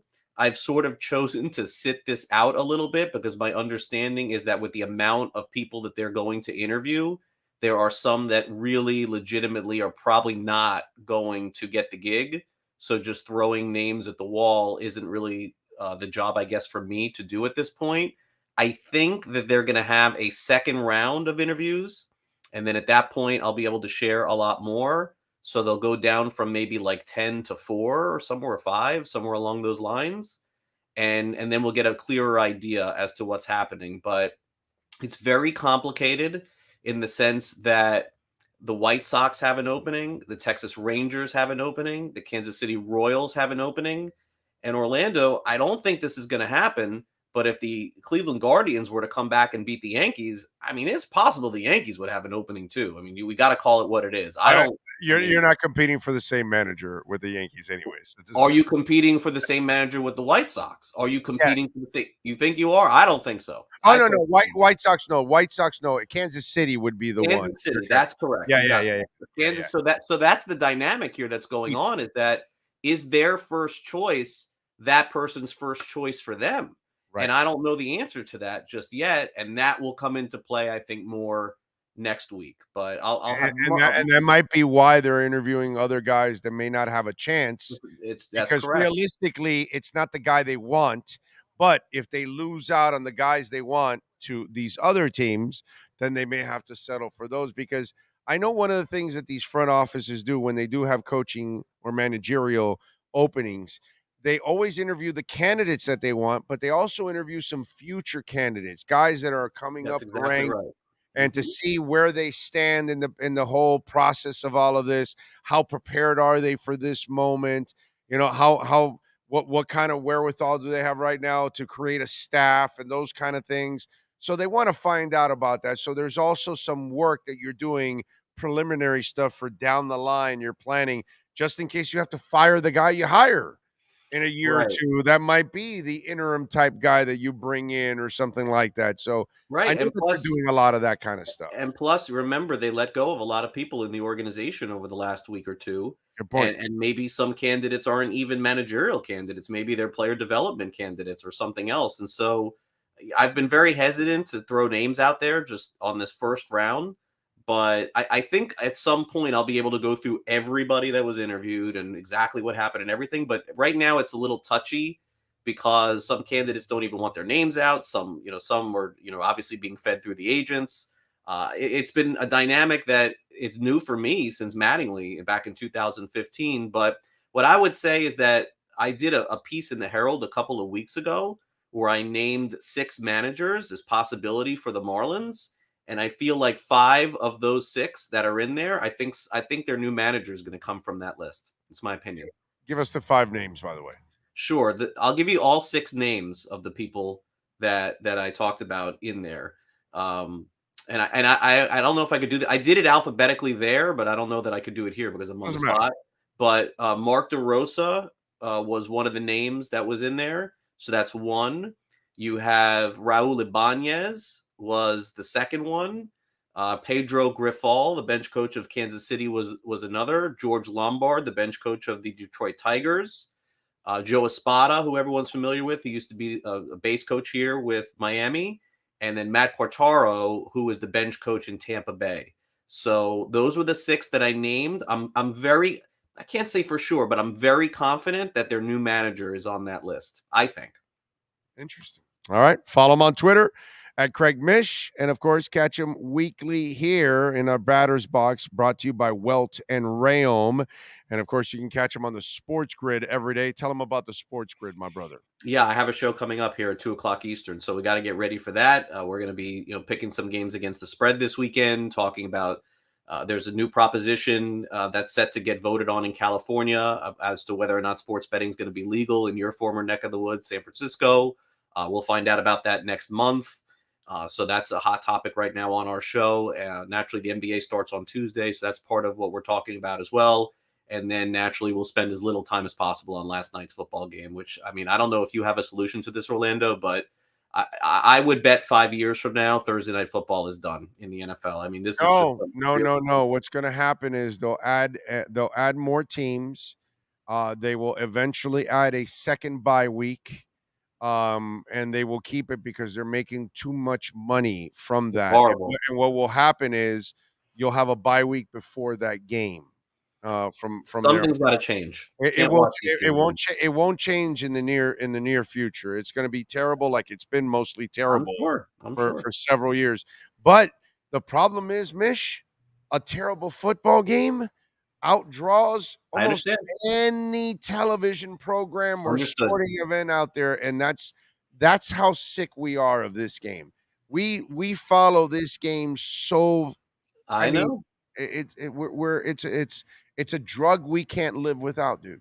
It is. I just don't understand why they can't play those games Saturday night. I feel like they do amazing on those Saturday night games. Well, I guess they're trying to, give college football their respect. They can give it to them all day long until 8 p.m. I don't understand what the issue is. Friday night, I would never do it for high school, but Saturday night, I don't see why not. They basically already took over Christmas now. They told the NBA, screw you on Christmas also. I mean, the greed is there. Gordon Gekko does run that league. So greed is good. Yeah, no doubt about it. All right, Craig, much love, my brother. We'll catch up next week. Have a great weekend. Great talking to you as always. You got it, my friend. Thank you. There you go, Craig Mish. As always, we step out of the Batter's Box. You've been listening to the Batter's Box with MLB and Marlins insider Craig Mish. The Batter's Box is brought to you by Welton Rayom Attorneys at Law. Personal injury, homeowners, or condo property damage, bankruptcy, or criminal defense. Call for a free consultation at 954-966-4646 or go online at WRFLA.com. Download any episode by subscribing to our podcast at Big O Radio Show on most platforms. They've got also an office in Deer Pine Key. So not only do they have one in Hollywood, but Welton Rayom for our friends in the Keys. Hey, listen, you suffered any storm damage? Don't call anybody, but call the lawyers first. And call the folks at Welton Rayom, 305-509-7450 for any of our friends in the Keys. And you can go check it out there. And, of course, in Hollywood, 954-966-4646. You call Welt and Rayom, and they will definitely take care of you. Tell them that Big O sent you. By the way, they did a really nice job with their new website. I like their new website. All right. We thank him. Did you get my Paige Sporanic video? So Paige, by the way, was showing off a new sponsor of hers, and she was driving. She was out in the driving range. So, we like to keep up with the doings of Paige Sporanic. We are big supporters of Paige Sporanic. We got to get her on the show. I should reach out, see if we can get Paige Sporanic on the show and have some fun. You know what would be cool is to get Paige on to like break down the tournaments and stuff like that. She can give us her picks, that kind of stuff. But anyway, I wanted to share something with you, but Mr. over here wasn't ready. So let's do this. You said social media for that. You said to text you on social media. Oh, Twitter. Oh, not at Instagram. Not the gram, only Twitter. So the gram goes to only Twitter goes to text. Okay. And no, the only reason I don't like... This guy's got all kinds of rules for me to text him stuff and email. But the text I can't bring up on here. That's why for my email I can bring it straight to the show. I got you. All right. My fault. I misspoke. You're right. I did say, yep, you win. We got our picks. I assumed all social media, so But you know what happens when you assume? You make an ass out of you and me. So that's how it goes. All right, let's bring up Steve Calabro. He ducked out yesterday. I think he's out in like Vegas or somewhere. I don't know. He's like partying somewhere and like refused to hang out with us yesterday. He's like, yeah, I got better things to do. I'm in Vegas for the casino convention and all that good stuff. So he's out there and, he's been hanging out with the wise guys in Vegas. So he's got some picks for us this week. How you doing, baby? You doing all right out there in Vegas? Big O. I was out working. I was working hard, diligently out in Las Vegas, buying the latest and greatest, hottest slot machines for for our customers here in Hialeah, and keeping them loose. I make sure anytime I buy slot machines, they have the capability of keeping it so we're the loosest slots in Florida. There you go. But let me tell you, Big O. By the way, Vegas also has some of the loosest sluts also in the state. So I'm not aware of that, but I'll take your word for it. Just saying, it happens. You guys have the loosest slots. They have the loosest sluts. I mean, it's just one of those things. It happens. I will tell you, it was packed out there. Packed. Crazy. The sluts or Vegas? What are we talking about here? Both, I guess. I'm assuming it's both. But from what I hear, believe me, it was packed. I'm telling you that the sports books are getting better and bigger and nicer every day out there. Oh yeah. It's really, really, really really, really cool. But they're really smart. They make it so big that it makes it impossible for you to walk out to the street. First of all, it's an effort. It's like a quarter mile. But yeah, so I'm saying, like you know what I hate when you stay in Vegas at times? Your electronic key doesn't work, and my brother, the walk back to the lobby. Oh, brutal! Oh my God, it's a half hour. And yes, it's like, brutal. No, don't do this to me. I gotta go get my key, whatever the hell it is, so it works. Because whatever, I demagnetized it or whatever, I put it in my wallet or what, and you get to oh no, I gotta go back, and it's like a 3 or 4 walk block.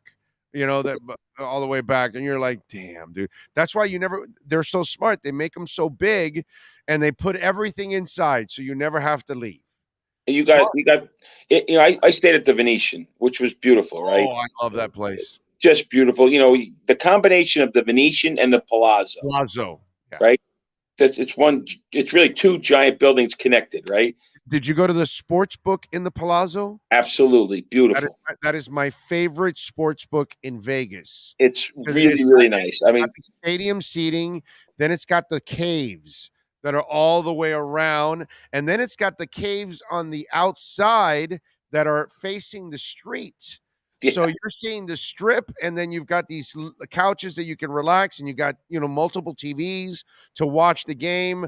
It is one of the coolest sports books out there, dude. The Palazzo. I think they call it Legacy Stadium or something. They have some kind of But I have a break. Listen, I'm gonna change directions a little, but still with the NFL, and hold right before I give my picks, the Jersey guy picks, who I talked to this morning, but I had to cut that call short. I've been catching up. I'm back in South Florida now, but I have some breaking news for your listeners. All right, and it's related to the NFL. And crazy as it is, it's not like NFL news. It's NFL. It's related to NFL, and it's related to slots. Okay. So I'm going to tell you here's what happened. So there's a slot machine company called Aristocrat. They're out of Australia. They're really one of the hottest slot machine companies right now. There's about 25 slot machine companies, and these guys are like these are the Buffalo Bills. If you added like the best 3 defenders and 2 more running backs and 2 more receivers to the Buffalo Bills. That's how good this company's doing right now. They're killing it right now. So, they're killing it, so they got money. So they just signed an exclusive deal to make NFL slot machines and slot-like games. Nice. And I got a preview. And Big O, I'm going to talk about this because I think your viewers are going to want to hear this. So that this is really cool what they've done. They have the exclusive rights for the NFL Shield. They have the exclusive rights for all NFL teams. The logo to use their teams, every team. So we're gonna have a Dolphin slot machine in Hialeah. Yeah. Well, it's sort of. It's not exactly, but sort of.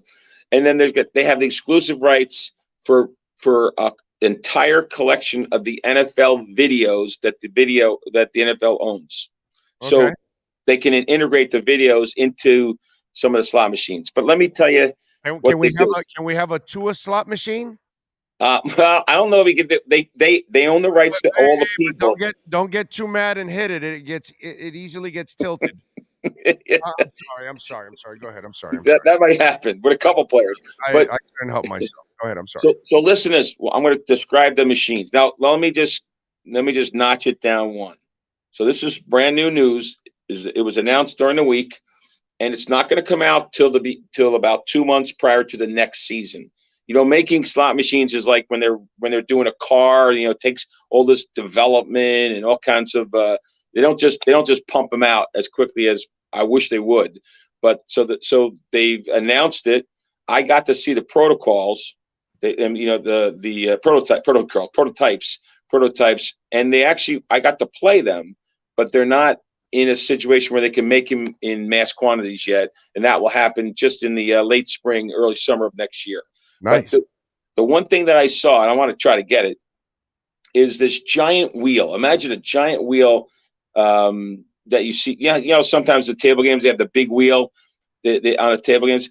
It's at least twice the size of that big wheel. At least twice the size. Nice. And it's video. And on the wheel are all of the NFL teams. Oh, very cool. So all the slices of the pie are the NFL teams. And then at the betting terminal, which is the slot machine, it's like when you're playing roulette. So instead of numbers being in the roulette boxes, it's teams. Right. Now, it's a little bit weird on the odds because there's 32 NFL teams, and there's more than 32 numbers on a roulette wheel. But this wheel can be converted from an NFL wheel to a regular roulette wheel too. But it's this giant, great thing. So you could be betting, the Dolphins, the Giants, and the Bears, instead of betting like 21, 17, and 11. That's beautiful. So it's going to be pretty cool, right? The other thing, that's one machine. And believe me, it's hard to describe it without any kind of visuals. but I want to tell you about the visuals. So we go into the show, and Aristocrat has this big presentation thing. But within the presentation booth is a room with closed off walls, no windows. And they allow you in there. You have to get checked in. And they said, they ask you, show me your phone. And then you have to put your phone in your pocket. And they tell you, if you take your phone out, we will immediately escort you out of the area. So no one's seen this unless the people that they allowed, except the people that they allowed in. So no pictures, can't take your phone out of your pocket. It's all like double, secret probation or something until they actually start making it for the public. So I got to get this like behind the scenes look at it. The other thing is you walk up to a slot machine. It's another slot machine. And you pick your team. So let's say we pick the Dolphins. Right. And then the machine randomly picks an opponent, and then you play the machine, and it has all kinds of bonuses like the 2-minute warning drill, it's all kinds of NFL sort of lingoed bonuses. I'm telling you, it might be a pretty good machine. There's 4 or 5 of them, different types of them. So I just wanted your viewers to know that the NFL has signed a deal with a slot machine company. You're going to see it next summer, and next summer when we're talking about it, and you're going to be broadcasting right from. I'm going to put you right in front of it when it comes here, right? And you're going to say, we got to take a video of it and post it on social media and stuff. Oh, absolutely. When we have it, like I want to go full blast with it, but you're going to remember that I told you this 10 months ago, and it was broke here on your podcast. I love it. For your viewers. I love it. Anyhow. All right, so we got in picks, my brother. All right, man. So, I got to tell you, I don't know about the Jersey guy. I think he's getting old. He's got the name with the. I was in Vegas, and I don't know if all the Vegas guys agreed with him, but so here's what he liked, and I don't know if I have the updated lines here. If you have, please share them. First one he picks is Chargers. What do you think? He loves the Chargers. Okay, but what's the line with the Chargers? I gotta look it up now. You make me do some work here. I'm trying to bring it up myself now, and I don't know why I am not getting internet service here, which is kind of weird. Because it was working. All right, so here's what it is. It's Chargers. So the Chargers, the Broncos are at the Chargers. He likes the Chargers. Okay. The right now, the spread right now is a 5-point spread, but it's been as low as 4.5 and as high as 5.5. So, it's probably going to be a 5. Depending on when you make the bet, it's a 5 to 5.5 point spread. You're giving up the So what do you Chargers giving up 5.5? Let's say 5.5. What do you think? Against who is it again? Denver Broncos. In Denver? No, at the Chargers. I would give it up. Yeah, and so would the Jersey guy. I'm a little concerned with the Chargers defense because they were hurt, but now some of the guys are back. But I would bet that it's just they're so bad, Denver. Yeah, no. The offense is so bad, and listen, I don't trust Herbert. He's a choker. But this is not a pressured-filled game for him or anything like that. I could see them winning by a touchdown actually in this game. All right, so I agree with you, and I I'm okay with that one. Maybe I'm beating up the Jersey guy because we were arguing this morning anyhow. But anyhow, so I'll be, but and I love him. But I mean, it's not a game that I love, but if I'm going to lean one way, it's going to be to the damn Chargers and not to. I mean, Denver's bad, dude, bad. All right, so we agree. Let's say we agree with the Jersey guys. So there's a good one for your viewers. The next one. Now, look, remember, I'm a Dolphins fan, but we all have a second team. I believe a lot of guys have a second team. My second team was or is the New York Giants, but they're a tough team to root for. I also think they're the worst 4-1 team in the NFL, but they do have a hell of a record. So, and the spread is Baltimore is a 5.5 point road favorite. So it's at New York. And it's 5.5 points. So he likes the Giants. That's an emotional one for me. I would root for the Giants. I think you need more than 5.5 points, but the Jersey guy's going with the Giants. and 5.5 points. And now the good thing is Baltimore's defense is suspect. So they come to some games, they come to some games they don't show.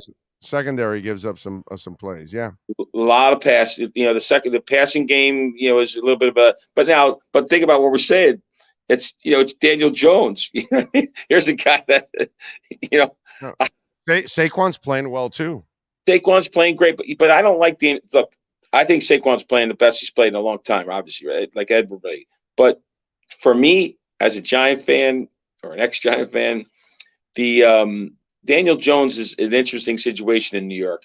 New York Giants organization fell in love with Daniel Jones, and they just can't figure out a way to get out of love with Daniel Jones. And I think they should. I think they need some other solution. But that being said, the Jersey guys taking the 5.5 points, and the Giants. I hope the Giants win or at least cover the bet. But what's your thoughts? I wouldn't touch that game with a 10-foot pole. So basically, the Jersey guy has given you 2 games, and you wouldn't touch either of them.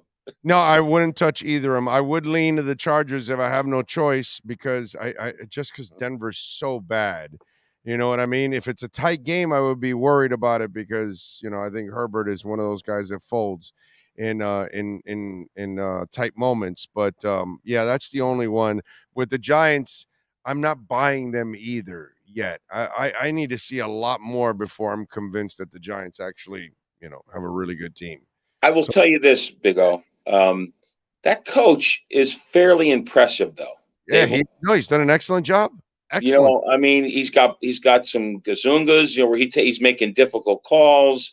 He somehow got the team riled up. I think he's got some kind of, that mojo that's hard to quantify that puts a team, in a better situation than they are and gets them to play better than they are. So, I mean, that is one little intangible, I guess.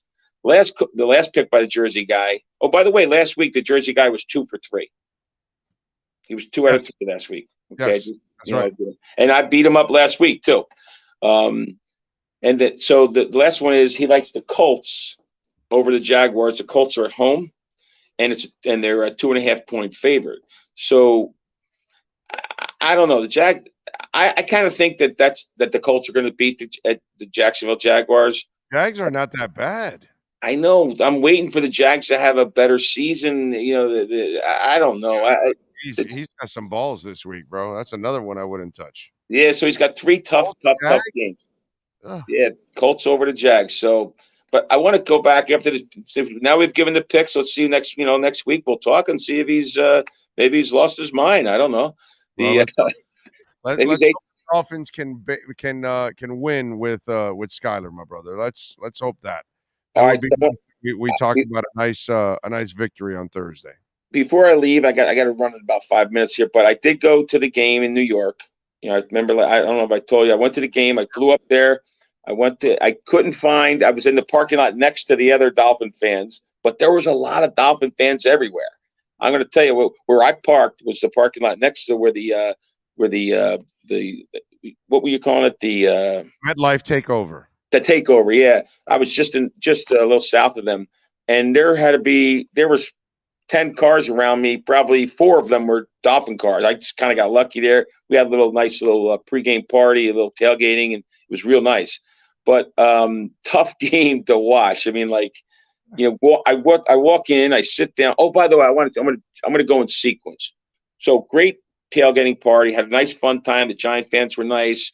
The Giant fans had this big TV set up in one of their cars, and they invited the Dolphin fans over, and they were watching the Giant game. The Jet fans had the Giant game on that was on in London.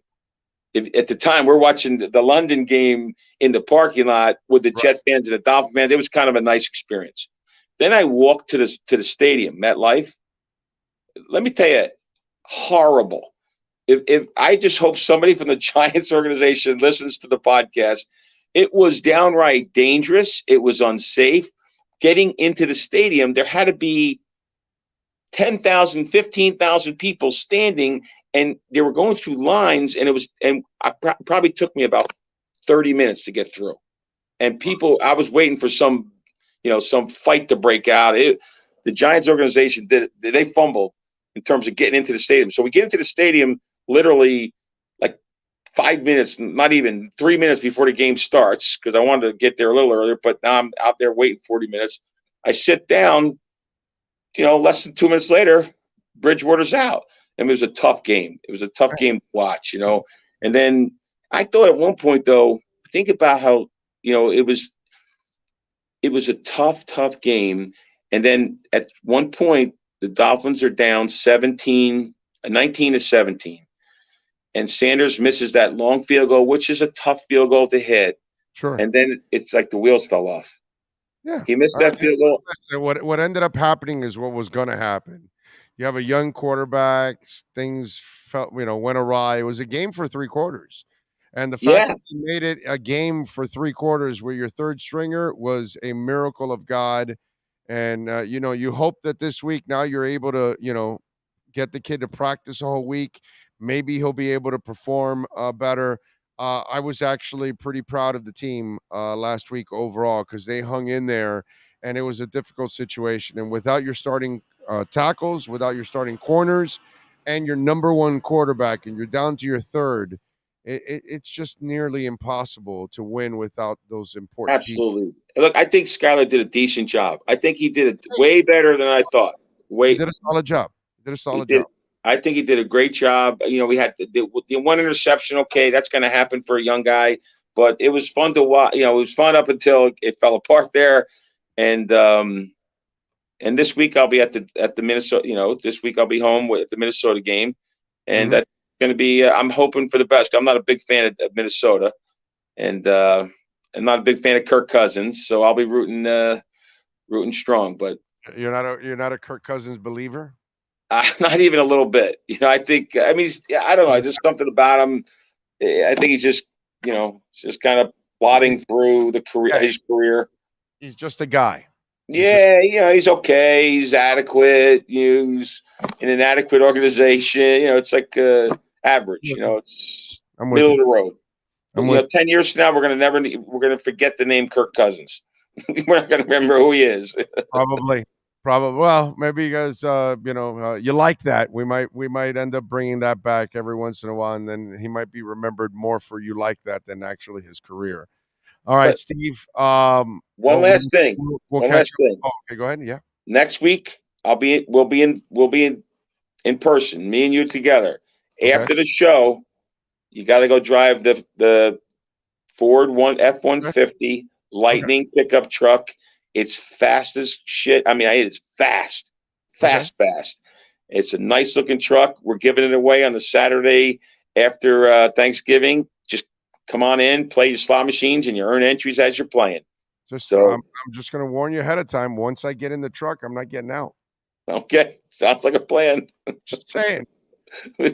Once I get in that truck, it stops at my house. Not all anymore. Right. So here's what we do for that.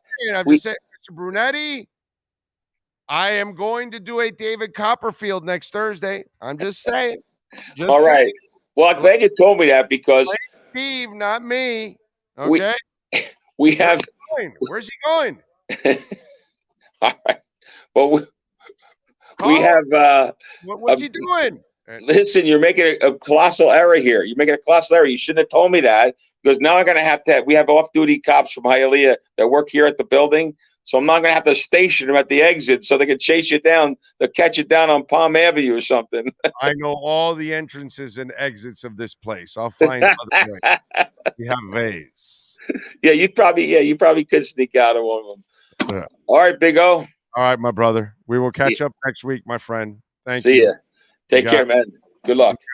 There you go. The great Steve Calabro, baby. GM at Hialeah Park. Says, I think you need to correct something on the whole Skyler take you've had all season. Obviously, the coaching staff feels that Skyler, with practice, give them. I don't know what you're talking about, bro. A better chance shot at winning. Did a concussed Teddy Bridgewater? No, Finn Fabric. I guess you didn't listen to the show earlier. So if Teddy doesn't go through the whole game plan, you're not going to feel comfortable playing him. You can't, if he's going a full on Friday, there are no full practices on Friday because there's recovery and all kinds of stuff. Full practices are Wednesday and Thursday, and he could not full practice on either one. He was limited on Thursday. So you can't put Teddy into the whole game plan. So they put Skylar in there because it gives them a better chance as a team because he's running all the plays all week. It's not because they're saying that he's better. I think sometimes we're football 101 also. Mike McDaniel said we're starting Skylar because we thought it was best for the team having the week to prepare. I know. It is, exactly. So it makes sense. I think sometimes, I swear to God, I am your football professor or something. I feel like I have to teach some of you the game, or I'm your psychologist. He said, well, then how can you judge Skylar when he didn't get any number one reps last week? But also you have to remember this. Now a defense is having a pure week to set up for a 7th round draft pick as well. Yeah, I think I said he did a solid job. Yeah, you did. I think I said I like what he did last week. I think the problem here is because he's a young guy. He's supposed to make mistakes. I'm not, the difference between you and me, Finn Fabric, is you expect Skylar to go out there and then kick ass. And then when he doesn't kick ass, you blame him instead of blaming your unrealistic expectations. That's really what's going on, dude. I'm the guy that said I was proud of the team last week because they hung in there for 3 quarters. The stuff that happened in the 4th quarter was kind of expected in a way when you have a young quarterback and you're missing your tackles and you're missing your corners. And yeah, every once in a while, the sun shines on a dog's ass and you get lucky and the ball bounces your way and you win a game. But more often than not, when you're missing your starting corners, you're starting 2 tackles, and you're on your 3rd quarterback, you're going to lose every single freaking time. So I was positive about what Skylar did last week, but I'm also very honest about what Skylar is. And he's a newbie. He's nothing in this league. He's got to learn. But he's good enough that you can develop him into a backup quarterback. But to expect him to bail you out now, to expect him to carry you is just very unfair. I hope he kicks ass this week. I hope everything goes his way and every throw he makes is magical. But is that realistic? No, it's not. You just hope you can be competitive. All right, we thank Ira Winderman, Manny Navarro, Steve Calabro, Scott Pianowski, and Cameron Wolf. Is that it? And Craig Mish. We had a ton of guests, great guests, fantastic guests. And of course, Sean Stanley is the guy we got to thank the most for making it all happen and putting it together. Thank all of you out there. Without you, we are nothing. If you sent in a donation through Cash App or Venmo at Cash Big O Show, thank you so much. We appreciate you immensely. If you sent in a super chat, same way. Thank you so much. As always, we'll be back tomorrow morning from Walk-Ons. In Kendall, we'll have giveaways from Caneswear. We'll have giveaways from Perdomo Cigars. So come on out and join us, man. We're going to have a blast out there for our myedgedrink.com Miami Hurricanes pregame show and postgame show live from Walk-Ons in Kendall. We'll be giving away some gift certificates also from Walk-Ons too. So we've got all kinds of giveaways every quarter. I'll get on the mic and we'll give away something there at Walk-Ons. I love you all. We'll see you tomorrow at 10:30 a.m. Same place, same bat channel. Have a good one.